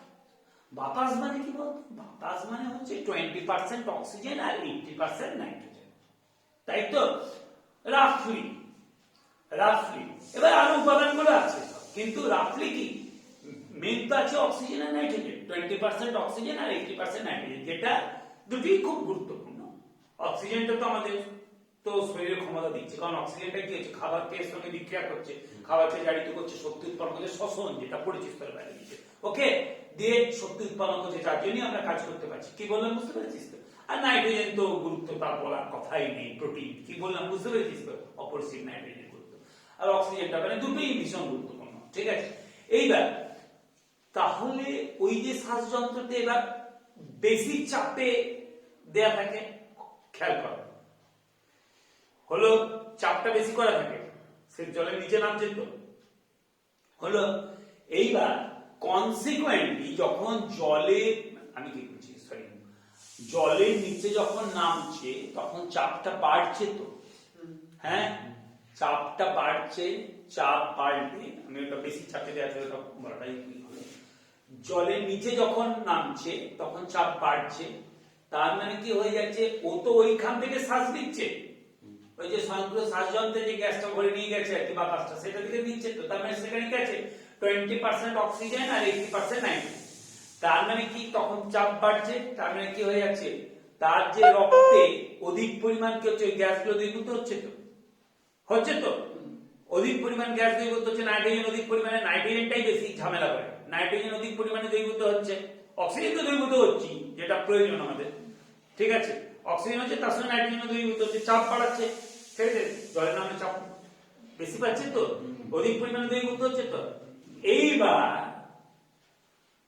যদি কোনো কারণে ওই ডুবুরি যদি হঠাৎ করে উঠে চলে আসে, ভালো করে বোঝার চেষ্টা করো, সেই সোডা ওয়াটার বোতলে চিপি খোলার মতো, সোডা ওয়াটার বোতলের চিপিটা যদি তুই ভালো করে বোঝার চেষ্টা কর, হঠাৎ করে খুলে দিবি, তাহলে কি হবে, ঠিক আছে, ইয়ে দেখেছিস, স্যাম্পেনের চিপি খোলা দেখেছিস, ঠিক আছে, স্যাম্পেন দেখেছিস তো, ওই যে ক্রিকেটার গুলো ওই দেখিস নি, ওই খেলা জেতার পর, ঠিক আছে, দেখিস নি এগুলো, ক্রিকেটের ম্যাচ গুলো যখন যেতে সেই ছিপি খোলে, সে ফলার মতো বেরো। কি বললাম বুঝতে পেরেছিস? এইবার চিন্তা করে দেখ, এইবার ব্যাপারটা, ওটা তো ওই কেসটা তো সেই সেম ব্যাপার ওইটাই। এইবার হঠাৎ করে যদি উঠে চলে আসে, তার মানে এই ব্যাপারটা যে চাপটা তো কমে যাবে, সঙ্গে সঙ্গে যে অতিরিক্ত পরিমাণ যে তার রক্তে যে N2 গ্যাস দ্রবীভূত ছিল সেইটা কি হবে, চাপটা কমে যাওয়ার জন্য N2 গ্যাসের দাব্যতা তো কমে যাবে তো রক্তে, এবার সেটা কি হবে, বেরিয়ে আসতে চাইবে তো, কোথায় বেরোবে, ওই নালীর ভেতর চাপ দেবে, প্রচন্ড প্রচন্ড যন্ত্রণা হবে, তখন তার শরীরে অসহ্য যন্ত্রণা এবং মৃত্যু মুখেও পতিত হতে পারে, যদি ছেড়ে যেত হয়ে গেল। কি বললাম বুঝতে পেরেছিস, যে এই যে অসহ্য যন্ত্রণা আছে এটা কি বলে, বেন্ড, ডাক্তারি পরিভাষা বলে কি বেন্ড বা decompression of sickness, bend, BEND, bends, BENDS, bends, বা ডিকম্প্রেশন অফ সিকনেস। সেই জন্য বলছি ডুবুরিকে যখন উঠতে হবে তখন ধীরে ধীরে উঠতে হবে, আস্তে আস্তে আস্তে আস্তে উঠলে তা হবে না। ধর তুই সোডাটের মধ্যে চিপড়ে খুব ধীরে ধীরে ধীরে ধীরে ধীরে ধীরে ধীরে ধীরে ধীরে ধীরে খুলিস, অনেকক্ষণ ধরে টাইম নিয়ে খুলিস, তাহলে কি হবে, আস্তে আস্তে আস্তে আস্তে মানে হবে, কি হবে, একটু একটু একটু একটু, বুঝতে পেরেছিস তো, খুব ধীরে ধীরে স্লোলি ধৈর্য ধরে, কি বললাম বুঝতে পেরেছিস তো, খুলিস, টাইম লাগবে 10 মিনিট টাইম লাগবে, তাহলে কি হবে, আস্তে আস্তে আস্তে আস্তে একটু একটু একটু একটু কি হবে, কি বললাম হলো, ঠিক সেরকম স্লোলি উঠতে হবে। 1 নম্বর, 2 নম্বর, নট অনলি এখন সেফটির জন্য বলছে নাইট্রোজেন দিচ্ছে না, নাইট্রোজেনের দাব্যতাটাই বেশি পরিবর্তন হয়, চাপ কমে যাচ্ছে যখন না, নাইট্রোজেনের দাব্যতাটাই ওই চাপ বাড়ার কমার সঙ্গে নাইট্রোজেনের দাব্যতার পরিবর্তনটা বেশি, সেই জন্য বলছে এখন 20% অক্সিজেনের সঙ্গে অ্যাকচুয়ালি ভেতরে তো নাইট্রোজেনের কোনো ফাংশন নেই, যখন ডুবুরি নিচে নামছে ওখানে কি নাইট্রোজেনের কোনো ফাংশন আছে, নাইট্রোজেনের কোনো ফাংশন নেই, ওখানে অক্সিজেনের ফাংশনটা আছে, ঠিক আছে, তা ওই জন্য ওখানে 20% অক্সিজেনের সঙ্গে 80% হিলিয়াম মিশিয়ে দিচ্ছে, কি বললাম 80% হিলিয়াম, হিলিয়াম তো নিষ্ক্রিয় গ্যাস, হিলিয়াম মিশিয়ে দিচ্ছে, আর হিলিয়ামের দ্রাব্যতাটা কি বললাম ওই চাপের পরিবর্তনের সঙ্গে সঙ্গে কি হচ্ছে, পরিবর্তনটা কি হচ্ছে, নেগলিজেবল, ওকে, সেই জন্য এখন দুটো মানে একটা হচ্ছে কি, আর ওই 20% অক্সিজেন 80% নাইট্রোজেনের ব্যবহার করছে না, 20% অক্সিজেন আর 80% হিলিয়াম, 1 নম্বর, আর একটা কি বললাম বলো, আর একটা কি, ওইটা 20% অক্সিজেন 80% হিলিয়াম, আর একটা কি, আর একটা হচ্ছে যখন উঠতে হবে তখন খুব ধীরে ধীরে উঠতে হবে, আর না হলে কি হবে, ওই যে বললাম, ঠিক আছে, ওইটাই আছে। পরে জলের নিচে শ্বাসক্রিয়া সম্পন্ন করার জন্য ডুবুরিরা যে স্বয়ং সম্পন্নতা দিয়ে শ্বাসযন্ত্র ব্যবহার করে তার মধ্যে উচ্চ চাপে বায়ু রাখা থাকে, হয়েছে, উচ্চ চাপে বায়ু রাখা থাকে, উচ্চ চাপের জন্য বায়ু উপাদানগুলি শ্বাসক্রিয়ার সময় ডুবুরিদের দেহে, রক্তে ও অন্যান্য দেহরসে সাধারণ চাপের তুলনায় অনেক বেশি মাত্রায় দ্রবীভূত হয়। যে শ্বাসযন্ত্র ব্যবহারটা করে তার মধ্যে এমনি উচ্চ চাপেতেই বায়ুটা রাখা থাকে, কি বললাম, কাল সে জলের নিচে নামছে তো চাপটা বেশি, কি বললাম সেই জন্য অ্যাডজাস্ট করার জন্য, কি বললাম বুঝতে পারছিস তো, উচ্চ চাপে বায়ু রাখা থাকে, উচ্চ চাপের জন্য বায়ুর উপাদানগুলি শ্বাসক্রিয়ার সময় ডুবুরিদের দেহে, রক্তে ও অন্যান্য দেহরসে সাধারণ চাপের তুলনায় অনেক বেশি মাত্রায় দ্রবীভূত হয়, হয়েছে। এখন কোন ডুবুরি যদি জলের উপরে হঠাৎ উঠে আসে তবে চাপ সহসা যথেষ্ট পরিমাণে হ্রাস পায়, ফলে হেনরি সূত্র অনুযায়ী রক্তে N2 গ্যাসের দ্রাব্যতা হ্রাস পায় এবং বুদবুদ আকারে দ্রুত নির্গত হওয়ার চেষ্টা করে, এর ফলে রক্তবাহী কৈশিক নালীর অভ্যন্তরে অত্যধিক চাপের সৃষ্টি হয় এবং দেহে রক্ত প্রবাহ গুরুতরভাবে বিঘ্নিত হয়, এই অবস্থাকে ডাক্তারি পরিভাষায় বেন্ডস বা ডিকম্প্রেশন সিকনেস বলে। এই অবস্থায় ডুবুরিদের দেহে অসহ্য যন্ত্রণা হয় এবং অনেক সময় কি মৃত্যু মুখে কি পতিত হয়, হলো। এই ঘটনাকে প্রতিহত করার জন্য ডুবুরিরা ধীরে ধীরে জলের উপরে উঠে আসে, কারণ সেক্ষেত্রে চাপ ধীরে ধীরে হ্রাস পায়, আর বর্তমানে স্বয়ংক্রিয় যে শ্বাসযন্ত্র সেখানে বায়ুর পরিবর্তে 20% অক্সিজেন ও 80% হিলিয়াম গ্যাসের মিশ্রণ ব্যবহার করা হয়, কারণ রক্তে N2 গ্যাসের তুলনায় H গ্যাসের দ্রাব্যতাটা কি অনেক কম, N2 গ্যাস ভালো পরিমাণে দ্রবীভূত হয়ে যায় কিন্তু কি হিলিয়ামটা দ্রবীভূত হয় না, মানে কনসিকুয়েন্টলি চাপের পরিবর্তনের সঙ্গে ওর দ্রবীভূতটাই তো কম হচ্ছে, দ্রবীভূতটাই তো হিলিয়ামটা কম হচ্ছে, কথাটা কি বললাম যে N2 ভালো রকম দ্রবীভূত হয়ে যায়, তার মানে চাপের পরিবর্তনের সঙ্গে ও দ্রাব্যতা পরিবর্তনটা এফেক্ট করছে, কিন্তু হিলিয়ামটা দ্রবীভূতই কম হচ্ছে, তার মানে কি হচ্ছে চাপের পরিবর্তনের সঙ্গে ওর পরিবর্তনটাও নেগলিজিবল হয়ে যাচ্ছে। কি বললাম বুঝতে পেরেছি? দ্রাব্যতা পরিবর্তন, কারণ ও দ্রবীভূতই কম হচ্ছে। ওকে, আচ্ছা, তারপর হচ্ছে দেখ হয়ে গেল, তা মানে বেন্ডস কি তাহলে তো খাতায় লিখে রাখ। আচ্ছা একটা কথা বলি, ওইটা লিখলি তো, আচ্ছা কোশ্চেনটা লিখলি, খাতায় কোশ্চেন গুলো লিখে রাখ। কোনটা বলতো? না হেনরি কেএইচ এর বৈশিষ্ট্য সমূহ লিখলে ওগুলো পড়বি না, না ব্যাপারটা কি বলতো? কেএইচ এর বৈশিষ্ট্য সমূহ লিখেছিস খাতায়? আমি কিন্তু বোর্ডে লিখিনি। কেএইচ এর বৈশিষ্ট্য সমূহ লিখেছিস, তারপর লিখবি হেনরি সূত্রের প্রযোজ্যতা, খাতায় লিখবি হেনরি সূত্রের প্রযোজ্যতা, তারপর লিখ হেনরি সূত্রের সাহায্যে কয়েকটি ঘটনার ব্যাখ্যা, হেনরি সূত্রের সাহায্যে কয়েকটি ঘটনার ব্যাখ্যা। পরপর হয়ে যাচ্ছে, আমি পেজটা আমি প্রথম পেজটা লিখে দিয়েছিলাম তো, হ্যাঁ, হেনরি সূত্রের সাহায্যে কয়েকটি ঘটনার ব্যাখ্যা। এবার এইটার সঙ্গে একটা আলাদাভাবে কোশ্চেন পড়ে, বেন্ডস, লাইক BNDS, বেন্ডস বা ডিকম্প্রেশন অফ সিকনেস বলতে কি বোঝো? বেন্ডস, BENDS, বেন্ডস, বেন্ডস বলতে কি বোঝো? বেন্ডস বলতে কি বোঝো, মানে ওইখানেই কথাটা আছে, ডিকম্প্রেশন অফ সিকনেস। বেন্ডস বলতে কি বোঝো? তাহলে পারবি, প্রথমে ওই যে লেখাটা রয়েছে হয়েছে। আচ্ছা, তারপর হচ্ছে দেখ 3 নম্বর পয়েন্টে কি বলছে? উষ্ণতা বৃদ্ধির সঙ্গে বায়ুতে ওঠের আংশিক চাপ ক্রমশ হ্রাস পেতে থাকে, এই জন্য পাদদেশ অঞ্চলের তুলনায় পর্বতে অতি এইটা তার কিছু না। পর্বতে কি হয়? পর্বত তো সে একই, মানে যারা ইয়ে করে ট্রেকিং করে, ঠিক আছে, ট্রেকিং করে, ঠিক আছে। তা এইবার ওই যে যখন তোর উঠছে, ঠিক আছে, তাহলে ওখানে কি হচ্ছে, তো চাপটা কম, তার মানে কি হয়েছে, চাপটা কম হওয়ার জন্য কি হয়ে যাচ্ছে, তার মানে ওইটা দেখ পর্বতে অতি উচ্চ অংশে বায়ুতে উঠু গ্যাসের আংশিক চাপ অনেক কমে যায়, এর ফলে পর্বতের অতি উচ্চ স্থানে, তার মানে কি চাপ কমে যাচ্ছে, তার মানে উঠু গ্যাসে মানে রক্ত দ্রবীভূত উঠু গ্যাসের গাঢ়ত্ব কমে যাচ্ছে, কষ্ট হয় তখন। রক্ত দ্রবীভূত উঠু গ্যাসের গাঢ়ত্ব কমে যাওয়ার ফলে অনেক সময় পর্বতারোহীদের অক্সিজেনের অভাব জনিত উপসর্গ যেমন দুর্বলতা বোধ, শ্বাসকষ্ট, মানে অক্সিজেন কমে গেলে যা হয় সকাল কেউ মরেও যেতে পারে। কি বললাম বুঝতে পেরেছিস তো? মরে যেতে পারে, মরে যায় না অনেকে, ঠিক আছে। কি বললাম বুঝতে পেরেছিস তো? তাহলে এটা একটা রিজন, একটা তো ঠান্ডা তো আছি, আর একটা হচ্ছে এই ব্যাপারটা, ওইটা একটা ব্যাপার দেখলো হলো। এইবার চলে যেটা ব্যাপারটা হচ্ছে যে আদর্শ দ্রবণ ও অনাদর্শ দ্রবণ কাকে বলে? আইডিয়াল সলিউশন, আইডিয়াল সলিউশন ও নন আইডিয়াল সলিউশন। হ্যাঁ, আচ্ছা চলে দেখে দিবি। আদর্শ দ্রবণ, আদর্শ দ্রবণ, আদর্শ দ্রবণ কথা পড়াচ্ছে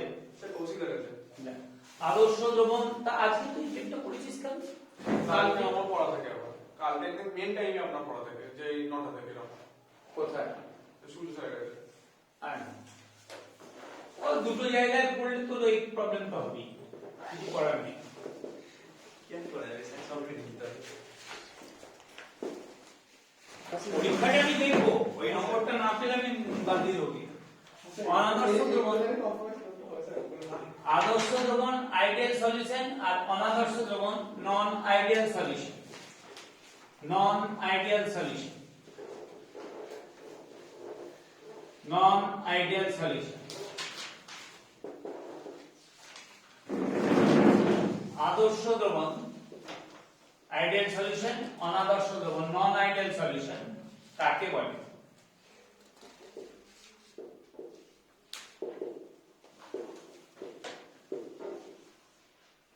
ঠিক আছে, আদর্শ দ্রবণ ও অনাদর্শ দ্রবণ কাকে? আদর্শ দ্রবণ ও অনাদর্শ দ্রবণ কাকে বলে? হয়েছে? আচ্ছা এইটা বলি। এবার দেখ আদর্শ দ্রবণ ও অনাদর্শ দ্রবণের মধ্যে পার্থক্য। আদর্শ দ্রবণ, আদর্শ দ্রবণ ও অনাদর্শ দ্রবণের মধ্যে পার্থক্য। অনাদর্শ দ্রবণের মধ্যে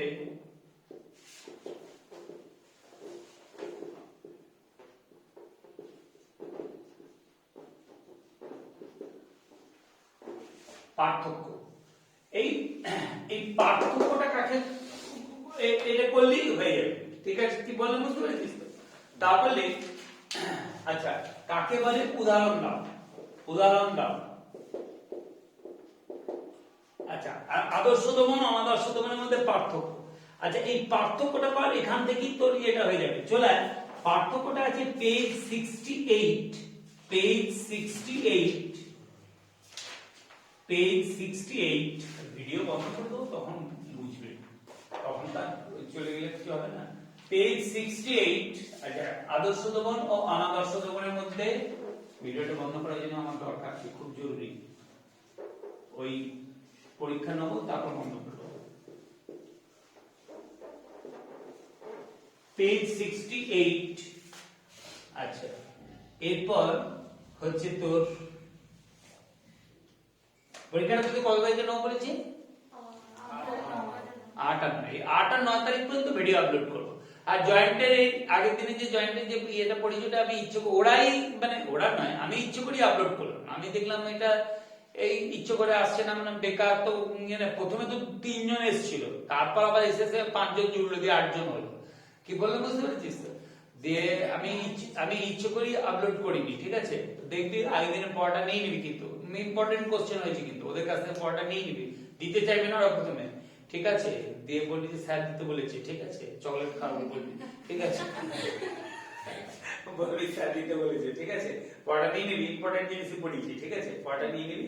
আর ওই 8 তারিখ পর্যন্ত করবো, তারপর ভিডিও আপলোডটা বন্ধ করতে হয়। নাহলে ভিডিও আপলোডটা বন্ধ না করলে এই যে মাঝপথে চলে যাওয়া, ঠিক আছে? যে যাবে যাবে, ব্যাস, পরিষ্কার কথা। এবার সে তো আর পড়া পাবে না, আর পড়া পাবে ওই রকম ভাবে বন্ধুদের কাছ থেকে জোগাড় করবে। এটাতে কি হচ্ছে, এটা তো টোটাল ফ্যাসিলিটি পেয়ে যাচ্ছে, কোনো ব্যাপার নেই। মানে অ্যাকচুয়ালি ইউটিউবের ভিডিওটা দেখলে তো সে বাড়িতে বসে বসে যদি যে সিনসিয়ার ছেলে হবে, সে বসে বসে প্র্যাকটিস করে নিলেই তো হয়ে গেল, পড়াটা হয়ে গেল। মানে ওই 8 তারিখ পর্যন্ত ভিডিও দেবো, দিয়ে তার বন্ধ করবো। চ্যানেলটা থাকবে, কারণ ওই কারণ বললাম, চ্যানেলটা পাবলিক রাখবো, কোনো কারণে অসুবিধা হলে তখন পড়িয়ে দেবো। আচ্ছা দেখ, আদর্শ ও অনাদর্শ দ্রবণের মধ্যে পার্থক্য পেয়েছিস? পেজ 68, সেকশন হচ্ছে দেখ পেজ 68, আর সেকশন হচ্ছে 2.9.3। পেজ 68, সেকশন 2.9.3, সেকশন 2.9.3, সেকশন 2.9.3 হয়েছে, হয়েছে সেকশন 2.9.3। আচ্ছা দেখ, আদর্শ দমন ও অনাদর্শ দমনের মধ্যে পার্থক্য দেখ। রাউল্টের সূত্র, ঠিক আছে? প্রথমে হচ্ছে দেখ, পেয়েছিস পার্থক্যটা দেখ। পার্থক্যটা কি হবে? সব উষ্ণতা ও গাঢ়ত্বে রাউল্টের সূত্র মেনে চলে, হয়েছে আদর্শ দমন। আর অনাদর্শ দমন কোন অবস্থাতেই কি হচ্ছে, রাউল্টের সূত্র মেনে চলে না।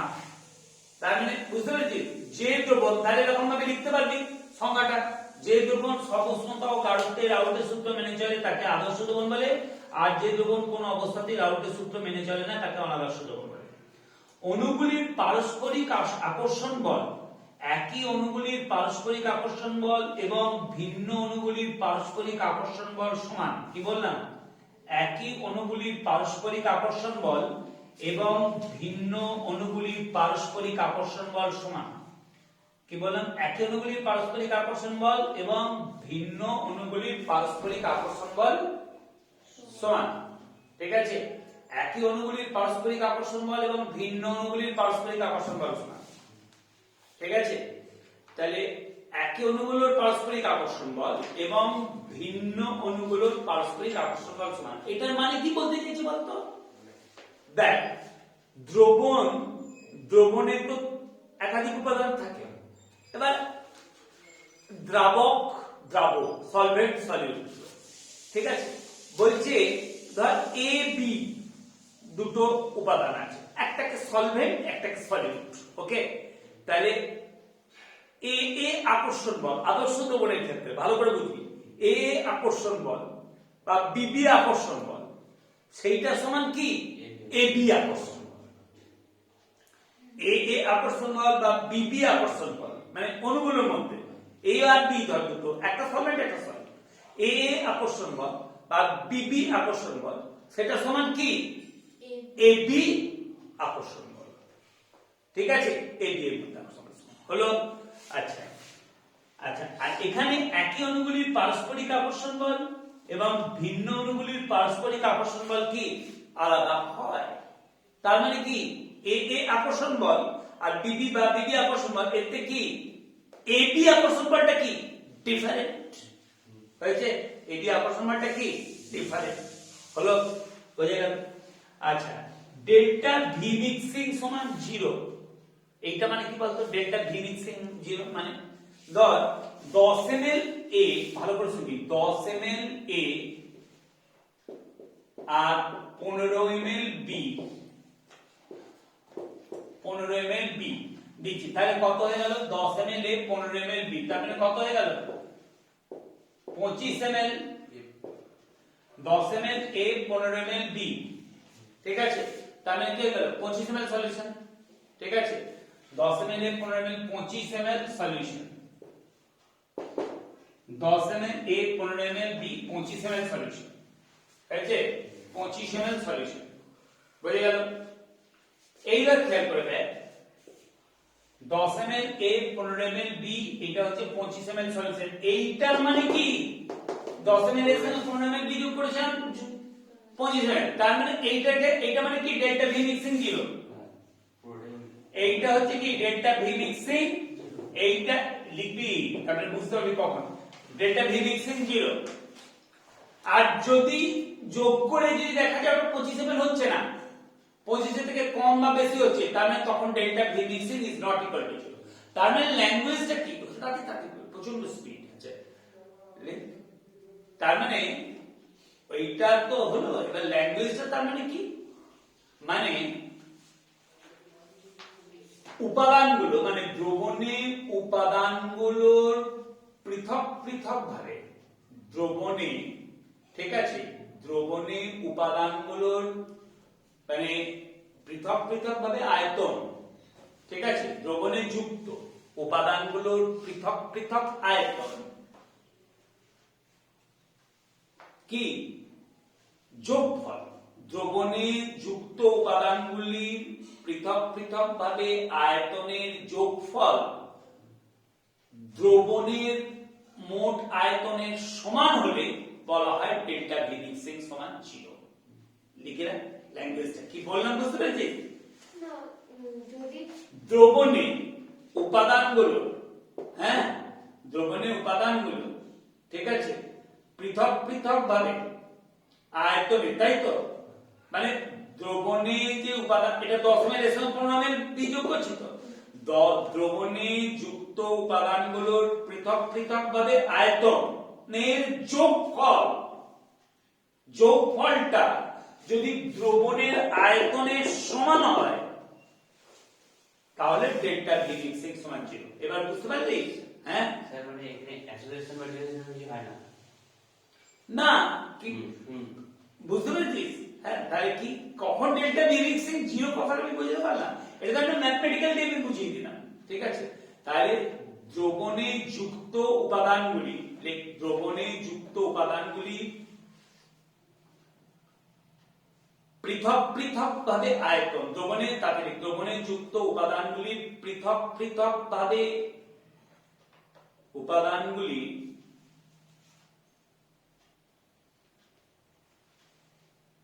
দ্রবণে যুক্ত উপাদানগুলির পৃথক পৃথক ভাবে, ঠিক আছে, আয়তনের যোগফল, আয়তনের যোগফল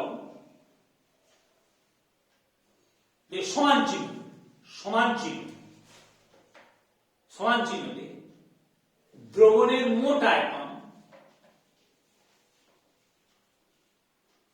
দ্রবণের, বুঝতে পেরেছিস, সমান চিহ্ন দিয়ে দ্রবণের মোট আয়তন হয় হলে, হলে হলে হলে কমা দিয়ে ডেল্টা ভি মিক্সিং সমান 0। ওকে, ডেল্টা ভি মিক্সিং সমান 0। আর যদি মানে আদর্শ ক্ষেত্রে তাই হয়, আর অনাদর্শের ক্ষেত্রে কিন্তু তা হয় না, কিন্তু হয় 25 কম নাহলে 25 বেশি হয়েছে। আর তারপর কি বলেছে রে, তারপরটা কি বলছে যে ডেল্টা এইচ সলিউশন সমান 0 আর আদর্শ দ্রবণের ক্ষেত্রে হয়েছে। আর অনাদর্শ দ্রবণের ক্ষেত্রে কি delta H solution is not equal to 0। Not equal to 0 মানে কি বলতো, নট ইকুয়াল টু 0 সমান না। তাহলে আদর্শ দ্রবণ যখন তৈরি হবে ডেল্টা এইচ সলিউশন 0 মানে কি, মানে দুটো উপাদানকে, ভালোবাসো, দুটো উপাদানকে মিশিয়ে আমি যখন দ্রবণ তৈরি করব তখন কোনো তাপের উদ্ভব হবে না, তাপের শোষণও হবে না। ডেল্টা এইচ বুঝতে পেরেছিস, এবি দুটো উপাদানকে মিশিয়ে যখন আমি দ্রবণ তৈরি করব তখন তাপের উদ্ভব হবে না, শোষণ হবে না।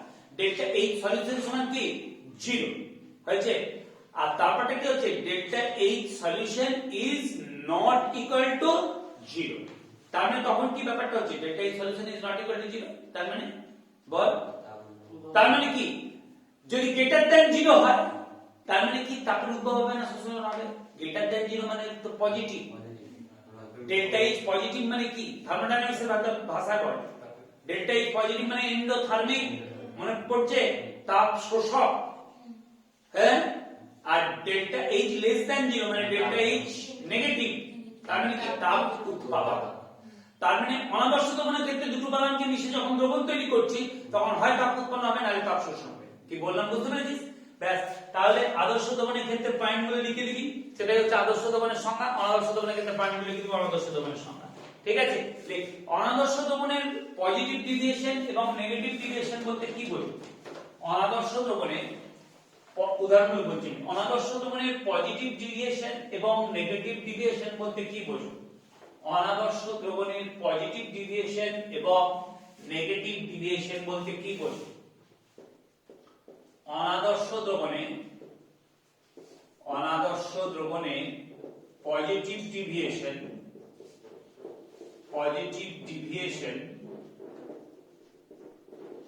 এবং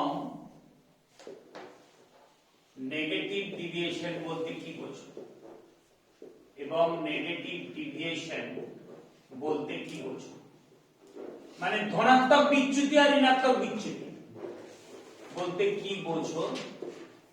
উদাহরণ দাও, হয়েছে। উহাদের মধ্যে পার্থক্য লেখো, তারপরে একটাই উহাদের মধ্যে পার্থক্য লেখো, আচ্ছা আগের পেজটা আমি বলেছিলাম, এখানে আগের পেজটা বলেছিলাম ওই আদর্শ দ্রবণ অনাদর্শ দ্রবণের মধ্যে পার্থক্য, এটা ওই পেজে দিয়ে আছে, ওই পেজে ওই সেকশন ওর পরেই আছে। উহাদের মধ্যে পার্থক্য লেখো,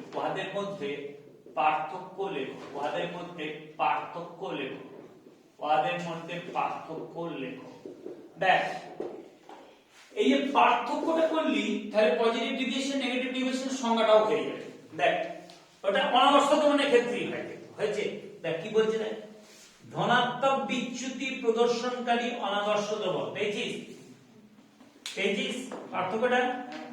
বলছে এবি, আচ্ছা দেখি ডবল হেডেড অ্যারো দিয়ে লিখেছে, রেখেছিস? এবি আকর্ষণ বল, এ এ ডবল হেডেড অ্যারো দিয়ে কি ওটাকে আকর্ষণ বল। আসছি বাবা, লিখে দিতে হবে, কিছু করার নেই, পুরনো বই তো লিখে দিতে হবে এগুলো, ঠিক আছে। কত পুরনো বই রে, অনেক পুরনো, আর অত দেখতে হবে না, ছেড়ে লিখে দিতে হবে। এগুলো নতুন সব নিয়ে করেছে, কি বললাম বুঝতে পেরেছিস? হ্যাঁ এগুলো তো যেই উপর বেস করে বেশি, কি বললাম বুঝতে পেরেছিস তো?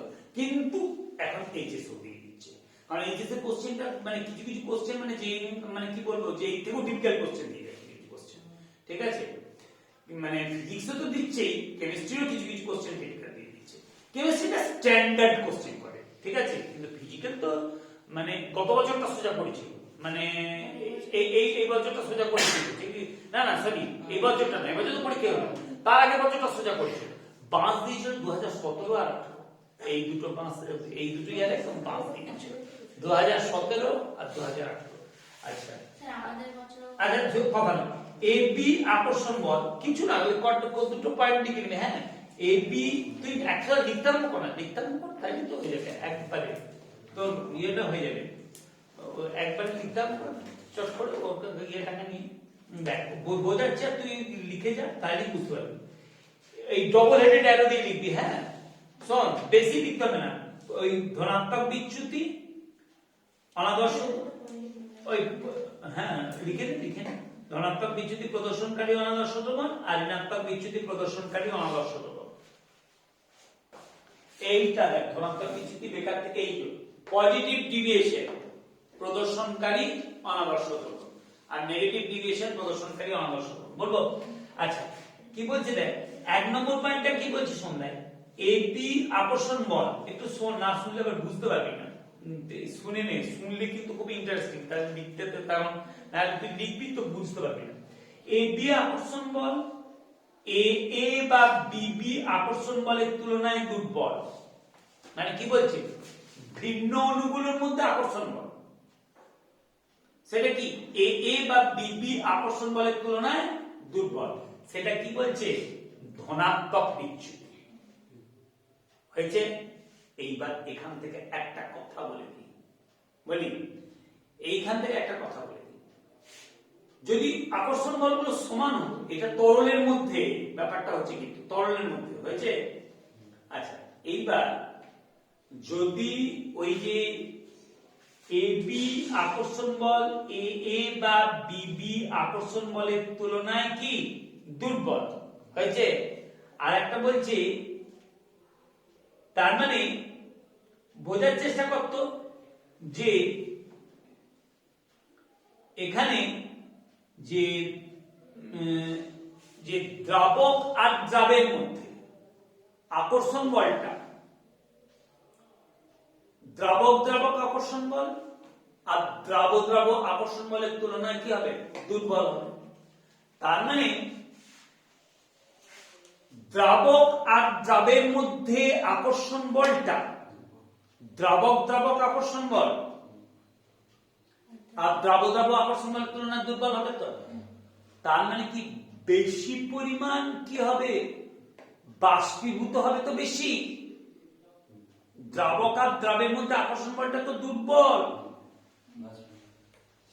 দ্রাবক দ্রাবক আর দ্রাব দ্রাব আকর্ষণ বলের তুলনায়, তার মানে বেশি পরিমাণ তো বাষ্পীভূত হবে।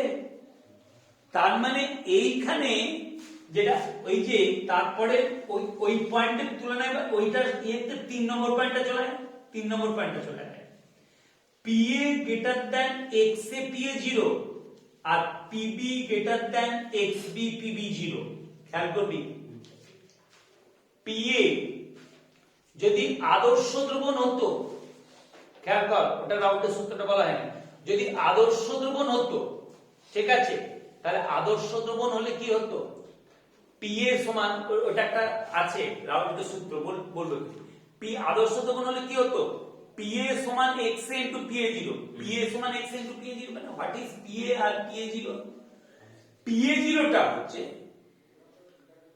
বিশুদ্ধ A, মানে এটা হচ্ছে দুটোই উদ্বায়ী, A আর B কি দুটোই উদ্বায়ী, ভালো করে শুনবি দুটোই উদ্বায়ী, শুনবি তুই আগে লিখবি পড়ে, A আর B দুটোই হচ্ছে উদ্বায়ী হয়েছে, A আর B দুটোই উদ্বায়ী। তার মানে এ আর যদি আদর্শ হয় তার মানে কি এবার কি বলছে না PA equals to XA PA0 বলছে, আর PB সমান কি XB PB0, ঠিক আছে।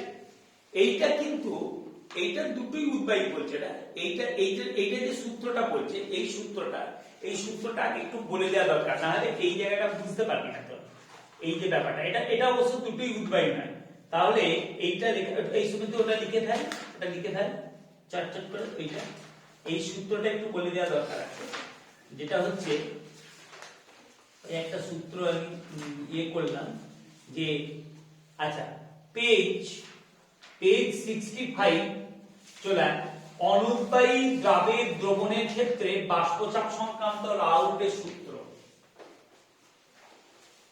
আচ্ছা এইটা লিখেছিস, এই কোশ্চেনটা লেখা হয়ে গেছে তো, হ্যাঁ আচ্ছা এইবার চলে, ওটা তো বোঝাবো, ওটা এখনো বোঝানো হয়নি, এবার এইটা আগে বলে দিই। অনুদ্বায়ী দ্রাবের দ্রবণের ক্ষেত্রে তুই এই সময়টা লিখে থাক অনুদ্বায়ী দ্রাবের দ্রবণের ক্ষেত্রে অনুদ্বায়ী দ্রাবের দ্রবণের ক্ষেত্রে বাষ্পচাপ সংক্রান্ত রাউল্টের সূত্র দ্রবণের ক্ষেত্রে বাষ্পচাপ সংক্রান্ত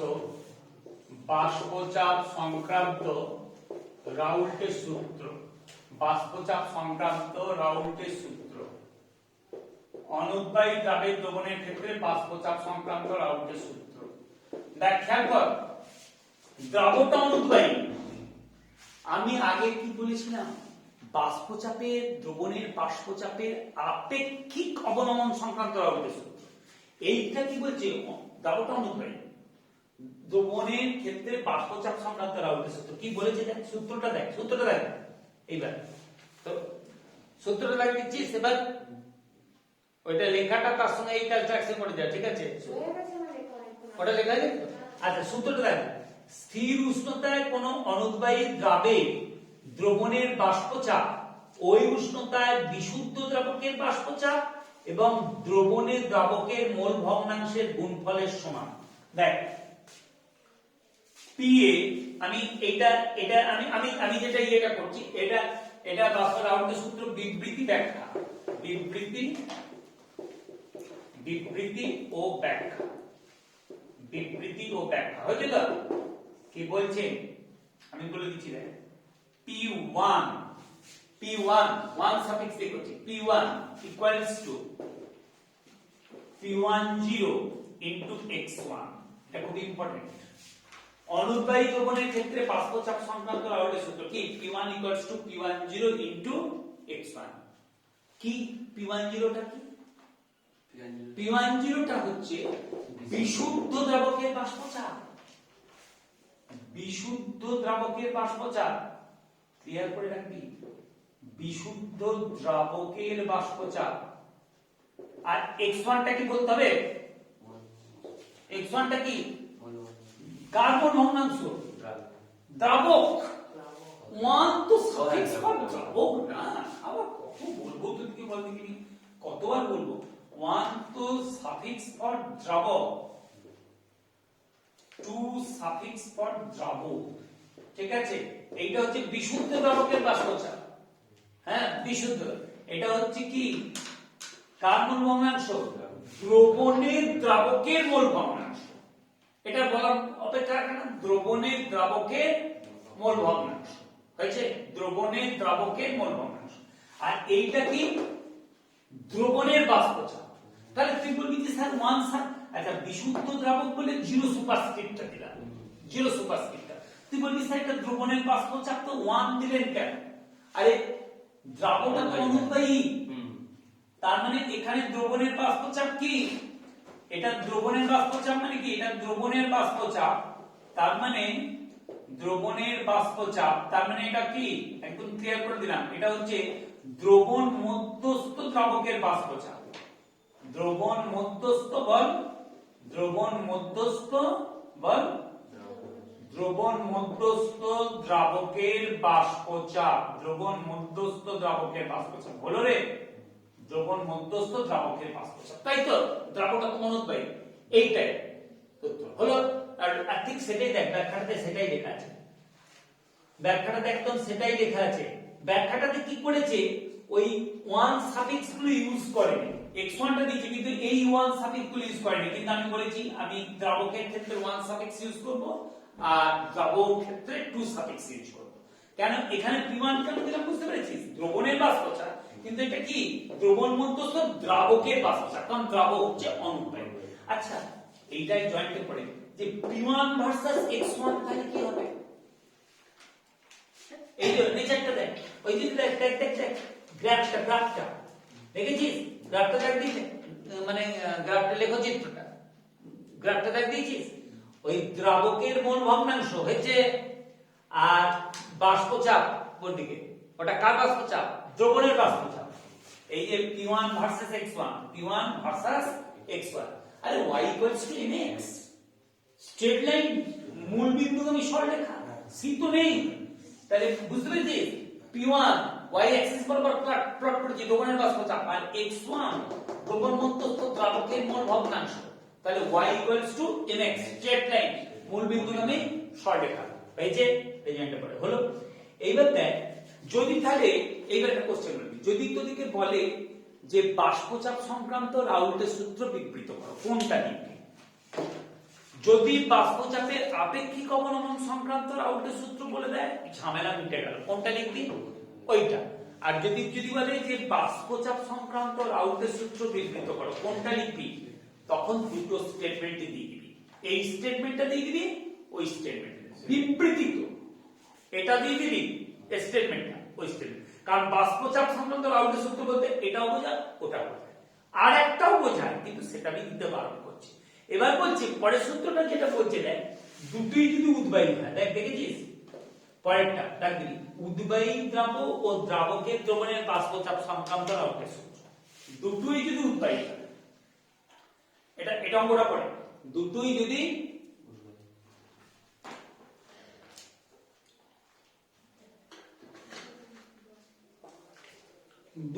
উদ্বায়ী হয়, দেখ নির্দিষ্ট উষ্ণতায় উদ্বায়ী দ্রাবক ও উদ্বায়ী দ্রাবক দ্বারা গঠিত দ্রবণে কোন একটি উপাদানের বাষ্পচাপ ওই উষ্ণতায় বিশুদ্ধ উপাদানের বাষ্পচাপ ও দ্রবণের উপাদানটির মোল ভগ্নাংশের গুণফলের সমান। খেয়াল করে দেখ, তাহলে দুটোই উদ্বায়ী হয়েছে, সূত্রটা লাগ দিয়েছিস, নির্দিষ্ট উষ্ণতায় উদ্বায়ী দ্রাবক ও উদ্বায়ী দ্রাবক দ্বারা গঠিত দ্রবণে কোন একটা উপাদানে, হয় দ্রাবক না হয় দ্রাবক, দুটোই তো উদ্বায়ী, কোন একটা উপাদানের বাষ্পচাপ, হ্যাঁ, ওই উষ্ণতায় বিশুদ্ধ উপাদানটার বাষ্পচাপ এবং দ্রবণের উপাদানটির মোল ভগ্নাংশের গুণফলের সমান। ধরতে পারলি জিনিসটা কি বললাম? দেখ তারপরে একদম এইখানে চলে যাবে, ব্যাখ্যা বলে দেখ রাউল্টে ব্যাখ্যা করে, রাউল্টের সূত্র অনুসারে, একদম এই তলারটা বোল্ড লাইন, রাউল্টের সূত্র অনুসারে দ্রাবকের আংশিক বাষ্পচাপ হয়েছে, দ্রাবকের আংশিক বাষ্পচাপ মানে কি? দ্রবণ মধ্যস্থ দ্রাবকের আংশিক বাষ্পচাপ, কিন্তু জিরো সুপারস্ক্রিপ্টে যখন দিবি তখন সেটা বিশুদ্ধ। ক্লিয়ার? এটা হচ্ছে দ্রবণ মধ্যস্থ দ্রাবকের আংশিক বাষ্পচাপ P1 সমান কি? x1 P10। What is P10? তার মানে বিশুদ্ধ দ্রাবকের বাষ্পচাপ, মানে দ্রাবক মানে দুটি তো উদ্বায়ী, তার মানে কি বিশুদ্ধ দ্রাবকের বাষ্পচাপ P10টা, আর x1 টা কি বলতো? ওই তরল দ্রবণে, তরল, এটা অঙ্ক পড়ে আর কি, তরল দ্রবণে দ্রাবকটার মোল ভগ্নাংশ। আর P1 টা কি? P1 টা হচ্ছে দ্রবণ মধ্যস্থ কি দ্রাবকের আংশিক বাষ্পচাপ হয়েছে, দ্রবণ মধ্যস্থ দ্রাবকের আংশিক বাষ্পচাপ হয়েছে। আচ্ছা, দ্রাবের আংশিক বাষ্পচাপ P2 = x2 P20 হয়ে গেল, লিখে দিবি। এইবার দেখ ডাল্টনের লস অফ পার্শিয়াল প্রেসার মনে আছে? মোট চাপ কি? উপাদানগুলোর আংশিক চাপের যোগফল, সেটাই বলতে দেখ। যদি একই উষ্ণতায় দ্রবণের বাষ্পচাপ P হয়, দ্রবণের বাষ্পচাপ দুটোই উদ্বায়ী, তাহলে দ্রবণের বাষ্পচাপ মানে কি? দেখেন দুটোই উদ্বায়ী, তাহলে এদের আংশিক বাষ্পচাপগুলো যোগফল। দ্রবণের বাষ্পচাপ P হয়, তবে ডাল্টনের অংশচাপ সূত্র যে P সমান কি P1 + P2 সমান কি x1 P10 0 + x2 P20। এইটা অঙ্ক পড়ে, টিপিক্যাল কোশ্চেন, জয়েন্টের জন্য পড়ে এবং এইচএস ও পড়ে। দুটোই উদ্বায়ী, দ্রবণের বাষ্পচাপ বাদ করতে দিল, তাহলে কি x1 P10, P10টা হচ্ছে কি বিশুদ্ধ অবস্থায় দ্রাবকের বাষ্পচাপ, x1 টা কি দ্রবণে, x1 টা দ্রবণে, x1 টা দ্রবণে দ্রাবকের মোল ভগ্নাংশ, x2 P20 + x2 P20, P20 টা কি বিশুদ্ধ অবস্থায় দ্রাবের বাষ্পচাপ, আর x2 টা কি দ্রবণে দ্রাবের মোল ভগ্নাংশ, তরল দ্রবণে দ্রাবের মোল ভগ্নাংশ, আর p টা কি? p টা হচ্ছে দ্রবণের বাষ্পচাপ। বুঝতে পেরেছি? এইটা হচ্ছে রাউল্টের সূত্র, মেনে চলো। এইবার এইখানে এই যদি সূত্র বলেন, এরপরে এই জায়গাটায় বুঝতে অসুবিধা, না এখানে বুঝতে পারছিস না, কোনটা কত কথা বললাম ওটা পার্থক্যটা? হ্যাঁ 68 পাতাটা দেখ এবার, ওই যে বলছি 68 পাতায় বলছি যে ওই যে বললাম না যে এ বি আকর্ষণ বলটা কি দুর্বল, দ্রাবক দ্রাবের আকর্ষণ বলটা দুর্বল। তাহলে দ্রাবক দ্রাবের আকর্ষণ বলটা যদি দুর্বল হয় তার মানে কি দ্রাবক দ্রাবক আকর্ষণ বল আর দ্রাব দ্রাবের আকর্ষণ বলের তুলনায় তাহলে কি হবে বেশি সংখ্যক তো বাষ্পীভূত হবে। তার মানে কি তখন সেইটার ক্ষেত্রে দেখ 3 নম্বর পয়েন্টটা দেখ, 1 নম্বর পয়েন্টের পর 3 নম্বর পয়েন্টটা, তার মানে তখন পি এ গ্রেটার দেন কি হয়ে যাবে এক্স এ পি এ 0। কি হলো কথাটা বুঝতে পেরেছিস? দ্রাবক দ্রাবের আকর্ষণ বলটা তো দুর্বল, দ্রাবক দ্রাবক আকর্ষণ বল আর দ্রাব দ্রাব আকর্ষণ বলের তুলনায় তরলের মধ্যে দ্রাবক দ্রাবক আকর্ষণ বল আর দ্রাব দ্রাব আকর্ষণ বলের তুলনায় দ্রাবক দ্রাবের আকর্ষণ বলটা দুর্বল হবে। তার মানে কি বেশি সংখ্যক বাষ্পীভূত হয়ে যাবে না, দ্রাবকও বেশি বাষ্পীভূত হবে, দ্রাবও বেশি বাষ্পীভূত হবে। হয়েছে? মানে আদর্শ দ্রবণের তুলনায় কম্পেয়ার টু আইডিয়াল সলিউশন। সেই জন্য দেখ পি এ গ্রেটার দেন কি এক্স এ পি এ 0। এখানে আমি দুটো উপাদান, একটাকে এ করছে একটাকে বি করছে, ওকে বুঝতে পেরেছিস? PB greater than x B PB 0। Consequently P মানে মোট চাপটা, দ্রবণের মোট চাপ কি পি এ প্লাস পিবি, তো তার মানে P greater than x A P A 0 plus x B PB 0। আর যখন উল্টোটা মানে এ বি আকর্ষণ বলটা বেশি তখন দ্রাবকও কম বাষ্পীভূত হচ্ছে, দ্রাবও কম বাষ্পীভূত হচ্ছে। এ বি আকর্ষণ বলটা এ এ আকর্ষণ বল আর বি বি আকর্ষণ বলের তুলনায় কি বেশি ওই তরল দ্রবণে। এ বি আকর্ষণ বলটা এ এ আকর্ষণ বল আর বি বি আকর্ষণ বলের তুলনায় বেশি, তার মানে ওটাকে বাষ্পীভূত অবস্থায় যেতে বাধা দিচ্ছে তো, ঠিক আছে? তার মানে তখন কি দ্রাবকের বাষ্পচাপটা কম হয়ে যাচ্ছে, দ্রবণের বাষ্পচাপটা কম, দ্রাবের বাষ্পচাপটা কম হয়ে যাচ্ছে, মানে এ এর বাষ্পচাপ কম হয়ে যাচ্ছে, বি এর বাষ্পচাপ কম হয়ে যাচ্ছে, একটাকে দ্রাবক আর একটাকে দ্রাবক। তার মানে তখন কি হয়ে যাচ্ছে P A less than X A P A 0, P B less than X B P 0। তার মানে কি পি মোট চাপটা দ্রবণের বাষ্পচাপ less than X A P A 0 plus x B P 0, যেটা আদর্শের ক্ষেত্রে কি ছিল সমান। আচ্ছা, আর 2 নম্বর পয়েন্টে বলতে ধনাত্মক যেটা পজিটিভ ডিভিয়েশন সেটা গ্রেটার দ্যান 0। গ্রেটার দ্যান 0 মানে কি পজিটিভ, তার মানে তাপ শোষক।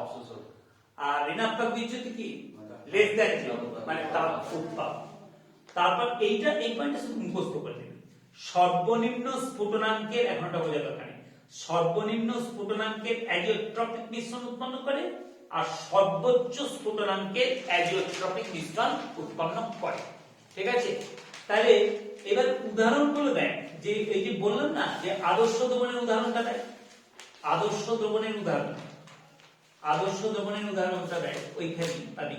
স্যার তার আগের পাতায় হ্যাঁ শুধু 66 পেয়েছিস আদর্শ দ্রবণের উদাহরণ মুখস্থ করতে হবে। পেন্ডি নোট পেয়েছিস? আদর্শ দ্রবণের উদাহরণ হচ্ছে পেজ 66। আদর্শ দ্রবণের উদাহরণ আমি মুখে বলে দিচ্ছি, লিখছি না। পেজ 66 আদর্শ দ্রবণের উদাহরণ বেনজিন ও টলুইনের দ্রবণ দাগ দিয়েছিস?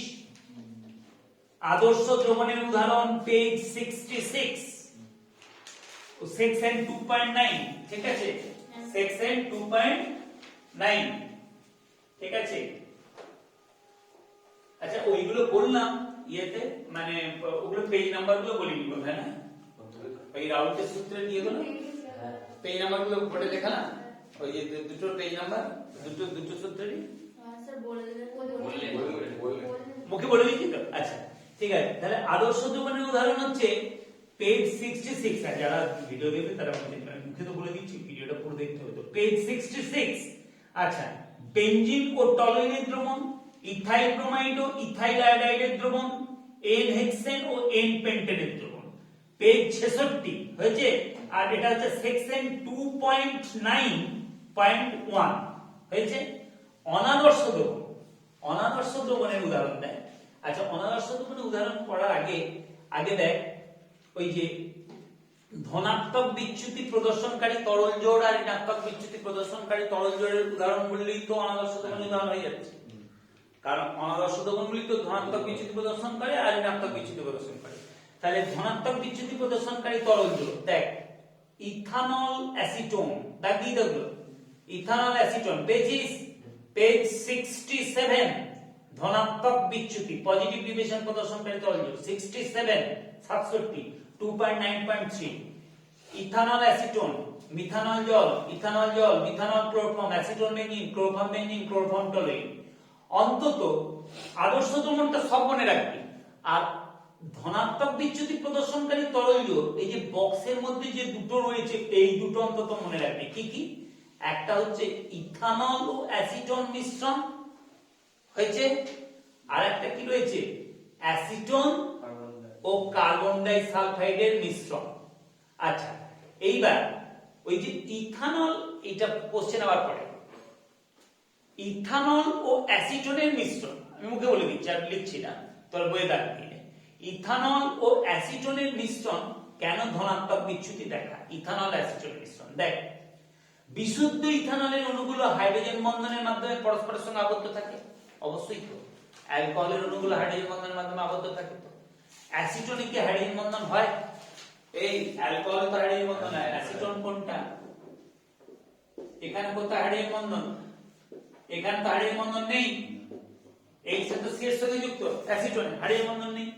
আচ্ছা, তাহলে অন্যদিকে বিশুদ্ধ অ্যাসিটোন অণুগুলি পরস্পরের মধ্যে কি ডাইপোল আন্তঃআণবিক আকর্ষণ বল ক্রিয়া করে। এদের মধ্যে কি, হ্যাঁ, এর পোলারিটি, এটা ডেল মাইনাস, এটা কি ডেল প্লাস, ডাইপোল আকর্ষণ বল ক্রিয়া করে।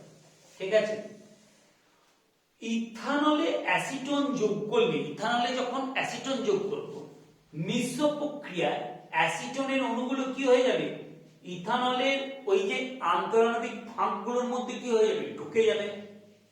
আরে ইথানল তো হাইড্রোজেন বন্ধন মাধ্যমে পরস্পর সংযুক্ত আছে, আর অ্যাসিটোন হচ্ছে ডাইপোল। এবার ইথানলে অ্যাসিটোন যোগ করলে ইথানলের যে আন্তঃআণবিক ফাঁকের মধ্যে কি হয়ে যাচ্ছে, অ্যাসিটোন অণুগুলো ঢুকে যাচ্ছে। ইথানলের আন্তঃআণবিক ফাঁকা স্থানগুলিতে অ্যাসিটোন অণুগুলো প্রবেশ করছে, ফলে ইথানলের হাইড্রোজেন বন্ধনগুলোকে কি করছে, ভেঙে দিচ্ছে। ঠিক আছে, যেহেতু ইথাইল ও অ্যাসিটোন, ইথাইল নয় ইথানল, এটা ইথাইল নয়, এটা ইথাইল নয়, ওই ইথাইলটা কেটে ওটা কি করবি, ইথানল, বুঝতে পেরেছিস? ওটা সোজা কথা হস্যইটা দন্তন্য করে দেয় না, তাহলে হয়ে যাবে তো, হয়েছে, হস্যইটা দন্তন্য করে দে। যেহেতু ইথানল ও অ্যাসিটোন অণুগুলির মধ্যেকার আন্তঃআণবিক আকর্ষণ বল দুর্বল, কি হলো, দুর্বল হয়ে গেল তো, কারণ হাইড্রোজেন বন্ধনগুলো তো ভেঙে গেল, তাহলে ইথানল আর অ্যাসিটোন অণুগুলোর মধ্যে আকর্ষণ বলটা তো দুর্বল হয়ে গেল। তার মানে কি, আকর্ষণ বল দুর্বল, তার মানে তাই দ্রবণ থেকে উভয় প্রকার অণুর বাষ্পীয় দশায় গমনের প্রবণতা, ওদের কি হবে, বাষ্পীয় অবস্থায় যাওয়ার প্রবণতা তো বেড়ে যাবে। তার মানে তাদের বিশুদ্ধ অবস্থায় অণুগুলোর প্রবণতা অপেক্ষা বেশি, তাই ধনাত্মক বিচ্যুতি প্রদর্শন করে। ধরতে পারলি? পরেরটার কারণটা বলা দরকার নেই। দেখ, ধনাত্মক বিচ্যুতির কারণ যদি এইখানে দেখ পেয়েছিস, যদি ধনাত্মক, আমি মুখে যেটা বললাম ধনাত্মক, ওইখানে লেখা রয়েছে পার্থক্যের মধ্যে ছোট করে, আর মুখে আমি ওটাকে একটু অ্যানালিসিস করে দিলাম না, সেটাই এখানে রয়েছে। দেখ, ধনাত্মক বিচ্যুতির কারণ যদি জানতে চাই, ধনাত্মক বিচ্যুতির কারণ ওইটাই পার্থক্যের মধ্যে আছে, কিন্তু আমি ল্যাঙ্গুয়েজটা আমি বলেছি মুখে, কিন্তু লিখিয়ে দিই, কিন্তু বইতে এখানে পেয়ে যাই। দেখ, এ ও বি দুটি সম্পূর্ণ মিশ্রণযোগ্য উদ্বায়ী তরলের সমন্বয়ে গঠিত দ্রবণের কথা বিবেচনা করা যায়। দ্রবণে এ ও বি অণুগুলোর মধ্যে পারস্পরিক আকর্ষণ বলের মান, এবির মান, বিশুদ্ধ এ তরল এ ও বিশুদ্ধ বি তরলের বিবি আকর্ষণ বল অপেক্ষা কম হলে, খেয়াল কর, এ বি আকর্ষণ বলটা তরল দ্রবণে যদি এ আর বিবি আকর্ষণ বলের তুলনায় কম হয়, তাহলে দ্রবণ থেকে এ ও বি অণুগুলির বাষ্পীভবনের প্রবণতা, তাহলে দেখছিস ঠিক যেটা আমি বলেছি, বিশুদ্ধ এ ও বি তরল থেকে অণুগুলির বাষ্পীভবনের প্রবণতা অপেক্ষা বেশি হয়েছে। তার মানে এরপরে বাষ্পীভবনের প্রবণতা অপেক্ষা বেশি, এই অবস্থায়, আচ্ছা, বাষ্পীভবনের প্রবণতা অপেক্ষা বেশি, আচ্ছা, এরপরে একদম চলে যায় ওইখানে বেশি হলো তো, বেশি হয়, হয়েছে তো, বাষ্প ঘনত্ব বেশি হয়, তারপরে দুটো লাইন বাদ দিয়ে চলে আসে। ফলে দ্রবণের মোট বাষ্পচাপ পেয়েছিস, ফলে দ্রবণের মোট বাষ্পচাপ রাউল্টের সূত্র থেকে প্রাপ্ত মোট বাষ্পচাপ অপেক্ষা কি হয়, বেশি হয়। রাউল্টের সূত্র তথা আদর্শ আচরণ, তাই না? দ্রবণের মোট বাষ্পচাপ রাউল্টের সূত্র প্রাপ্ত মোট বাষ্পচাপ অপেক্ষা বেশি হয়। রাউল্টের সূত্র তথা আদর্শ আচরণ থেকে এই বিচ্যুতিকে কি বলা হয়, ধনাত্মক বিচ্যুতি। বুঝতে পারলি? আচ্ছা, আর এই কেন ধনাত্মক বিচ্যুতি প্রদর্শন করে সেটাও বুঝতে পারলি। আর ধনাত্মক বিচ্যুতি প্রদর্শনকারী তরলজারের উদাহরণ দুটো অন্তত মনে রাখবি। ঋণাত্মক বিচ্যুতির কারণ একই ব্যাপার, উল্টোটা দেখ। ঋণাত্মক বিচ্যুতির কারণ দেখ, সিওডি দুটি সম্পূর্ণ মিশ্রণযোগ্য উদ্বায়ী তরলের সমন্বয়ে গঠিত দ্রবণের কথা বিবেচনা করা যায়। দ্রবণের সিওডি অণুগুলোর মধ্যে পারস্পরিক আকর্ষণ বলের মান সিডি মান, আর বিশুদ্ধ সি তরলে মানে সিডি, সি আর ডি ডবল হেডেড, সেটা কি বিশুদ্ধ সি তরলে সিসি ও বিশুদ্ধ ডি তরলে ডিডি আকর্ষণ বল অপেক্ষা বেশি হলে কি আকর্ষণ বলের মানটা যদি কি হয় বল, বেশি হয়, তাহলে বেশি তো যেতে পারবে না বাষ্প। কি বললাম বুঝতে পেরেছিস তো? তাহলে বেশি হলে, সেটা বেশি হলে দ্রবণ থেকে সিও ডি অণুগুলির বাষ্পীভবনের প্রবণতা বিশুদ্ধ সিও ডি তরল থেকে অণুগুলির বাষ্পীভবনের প্রবণতা অপেক্ষা কম হয়।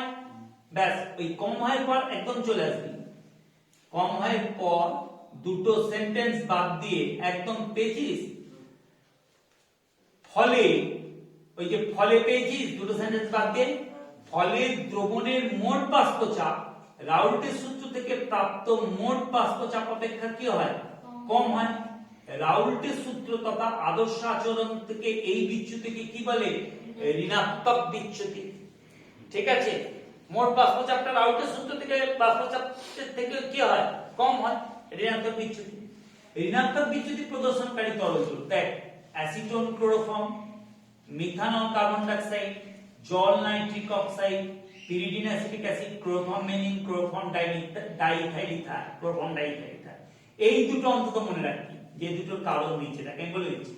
অ্যাসিটোন ও ক্লোরোফর্মের মিশ্রণ রাউল্টের সূত্র থেকে ঋণাত্মক বিচ্যুতি প্রদর্শন করে। কেন? আরে খেয়াল কর, অ্যাসিটোন, বিশুদ্ধ অ্যাসিটোনে কি হাইড্রোজেন বন্ধন আছে? এই অ্যাসিটোনে তো হাইড্রোজেন বন্ধন নেই, তো লেখাই আছে, করাই আছে, অ্যাসিটোনে হাইড্রোজেন বন্ধন নেই। হয়েছে? কেন অ্যাসিটোন আর ক্লোরোফর্মের মিশ্রণ ঋণাত্মক বিচ্যুতি দেখায়? ক্লোরোফর্মটা করছি দেখ, পাসিং করে দিচ্ছি, এখানে করে নিব। ক্লোরোফর্ম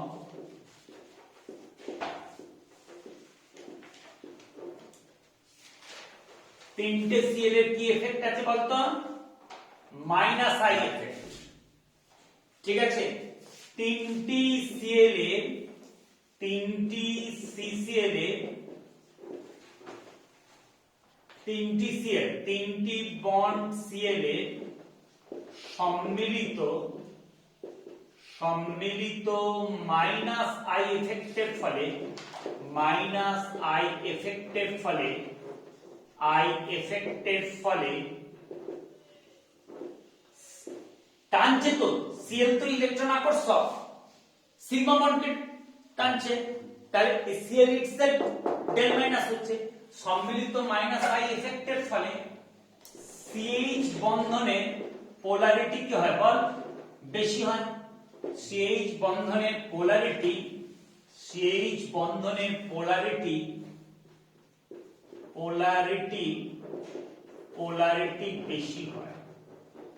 তার মানে কি সোজা কথা বলতো, চেইন সিস্টেমে টানছে তো, তাহলে এটাও তো চেইন সিস্টেমে টানবে, তার মানে এইচটা তো ডেল প্লাস হয়ে যাবে, এর পোলারিটিটা বেশি হবে তো। কি বললাম কথাটা বুঝতে পেরেছিস তো? তার মানে এইটা তো ডেল প্লাস হয়ে যাবে রে, হয়েছে?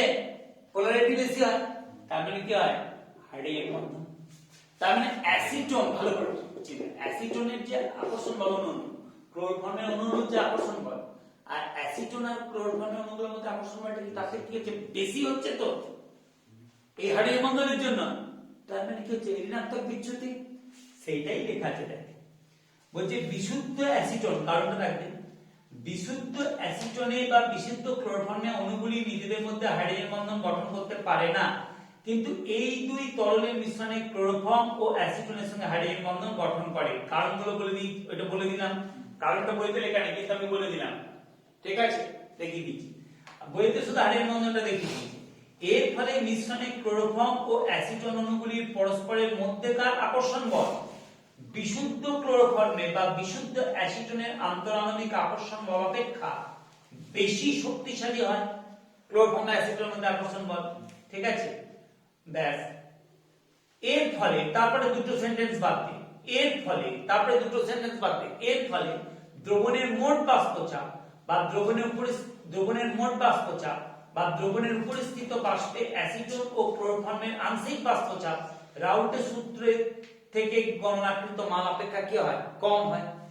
ঠিক তাই নাইট্রিক অ্যাসিড আর জলের মিশ্রণ একই, নাইট্রিক অ্যাসিড অ্যাকুয়াস, জল লিকুইড, ঠিক আছে, জল দিচ্ছি, নাইট্রিক অ্যাসিড তা আয়নিত হচ্ছে H+ আর NO3-। এবার NO3- অ্যাকুয়াস আর H+ জল অণুর সঙ্গে যুক্ত হয়ে কি হয়ে যাচ্ছে, H3O+ অ্যাকুয়াস। আরে HNO3 তো H+ আর NO3- হয়েছে, তাহলে NO3- অ্যাকুয়াস সলিউশন, আর H+ লিকুইড ওয়াটারের সঙ্গে যুক্ত হচ্ছে একটা অণুর সঙ্গে যুক্ত H3O+ অ্যাকুয়াস। এবার তো পজিটিভ আর নেগেটিভ, তাহলে এইটি একদম না, তার ওদের মধ্যে তো আকর্ষণ বল রয়েছে, ব্যাস একদম পরিষ্কার। তার মানে কি হয়ে যাচ্ছে, ওদের মধ্যে আকর্ষণ বল হচ্ছে, তার মানে কি হয়ে যাচ্ছে, বুঝতে পারছিস, বাষ্পীয় অবস্থায় যা প্রবণতাটা কমে যাচ্ছে, ব্যাস তার দিকে ওইটা। আর হচ্ছে, বুঝতে পারা গেল। আচ্ছা, আর অ্যাজিওট্রপিক মিশ্রণের সংজ্ঞাটা রাখবে, অ্যাজিওট্রপিক মিশ্রণ সংজ্ঞাটা দেখ 69 পাতা 69 2.9.4 পেয়েছিস তুই, 2.9.4। এই যে দেখ, যেসব তরল মিশ্রণ, এ দেখ তোরা যেটা রেকটিফাইড স্পিরিট পড়েছিস 95.6% ইথাইল অ্যালকোহল, তার মানে কি 95.6%, 95.6 হচ্ছে 100 ভাগের মধ্যে 95.6 ভাগ হচ্ছে কি ইথানল, আর 4.4 ভাগ হচ্ছে জল। কিন্তু ওইটা কি বলতো, ইথানল আর জলের তো ইয়েটা আলাদা, স্ফুটনাঙ্ক, কিন্তু ওই পার্সেন্টেজে চলে এলে আংশিক পাতন করলে আর ওদিকে আলাদা করতে, তার আগে পর্যন্ত হয়েছিল বারবার পাতন করছিলাম, ইথানলটা আগে পাতিত হয়ে বেরিয়ে যাচ্ছিল, ইথানলের গাঢ়ত্ব বাড়ছিল, কিন্তু ওই কম্পোজিশনে চলে এলে এইবার দুটো একসঙ্গে পাতিত হবে। তার মানে কি, তরলে যে পার্সেন্টেজটা, বাষ্পীয় অবস্থার পার্সেন্টেজটা কি হবে, একই থেকে যাবে। তার মানে ওইটা হচ্ছে অ্যাজিওট্রপিক মিশ্রণ। সেটাই বলছি, যেসব তরল মিশ্রণ স্থির উষ্ণতায় ও চাপে অপরিবর্তিত সংযুতিতে পাতিত হয়, অর্থাৎ তরল মিশ্রণ এবং পাতনে উৎপন্ন বাষ্পের সংযুতি সম্পূর্ণ এক হয়, তাদের অ্যাজিওট্রপিক মিশ্রণ বলে। এই ধরনের মিশ্রণগুলো দুই প্রকারের, একটা হচ্ছে সর্বনিম্ন স্ফুটনাঙ্কের অ্যাজিওট্রপিক মিশ্রণ, আর একটা হচ্ছে সর্বোচ্চ স্ফুটনাঙ্কের অ্যাজিওট্রপিক মিশ্রণ।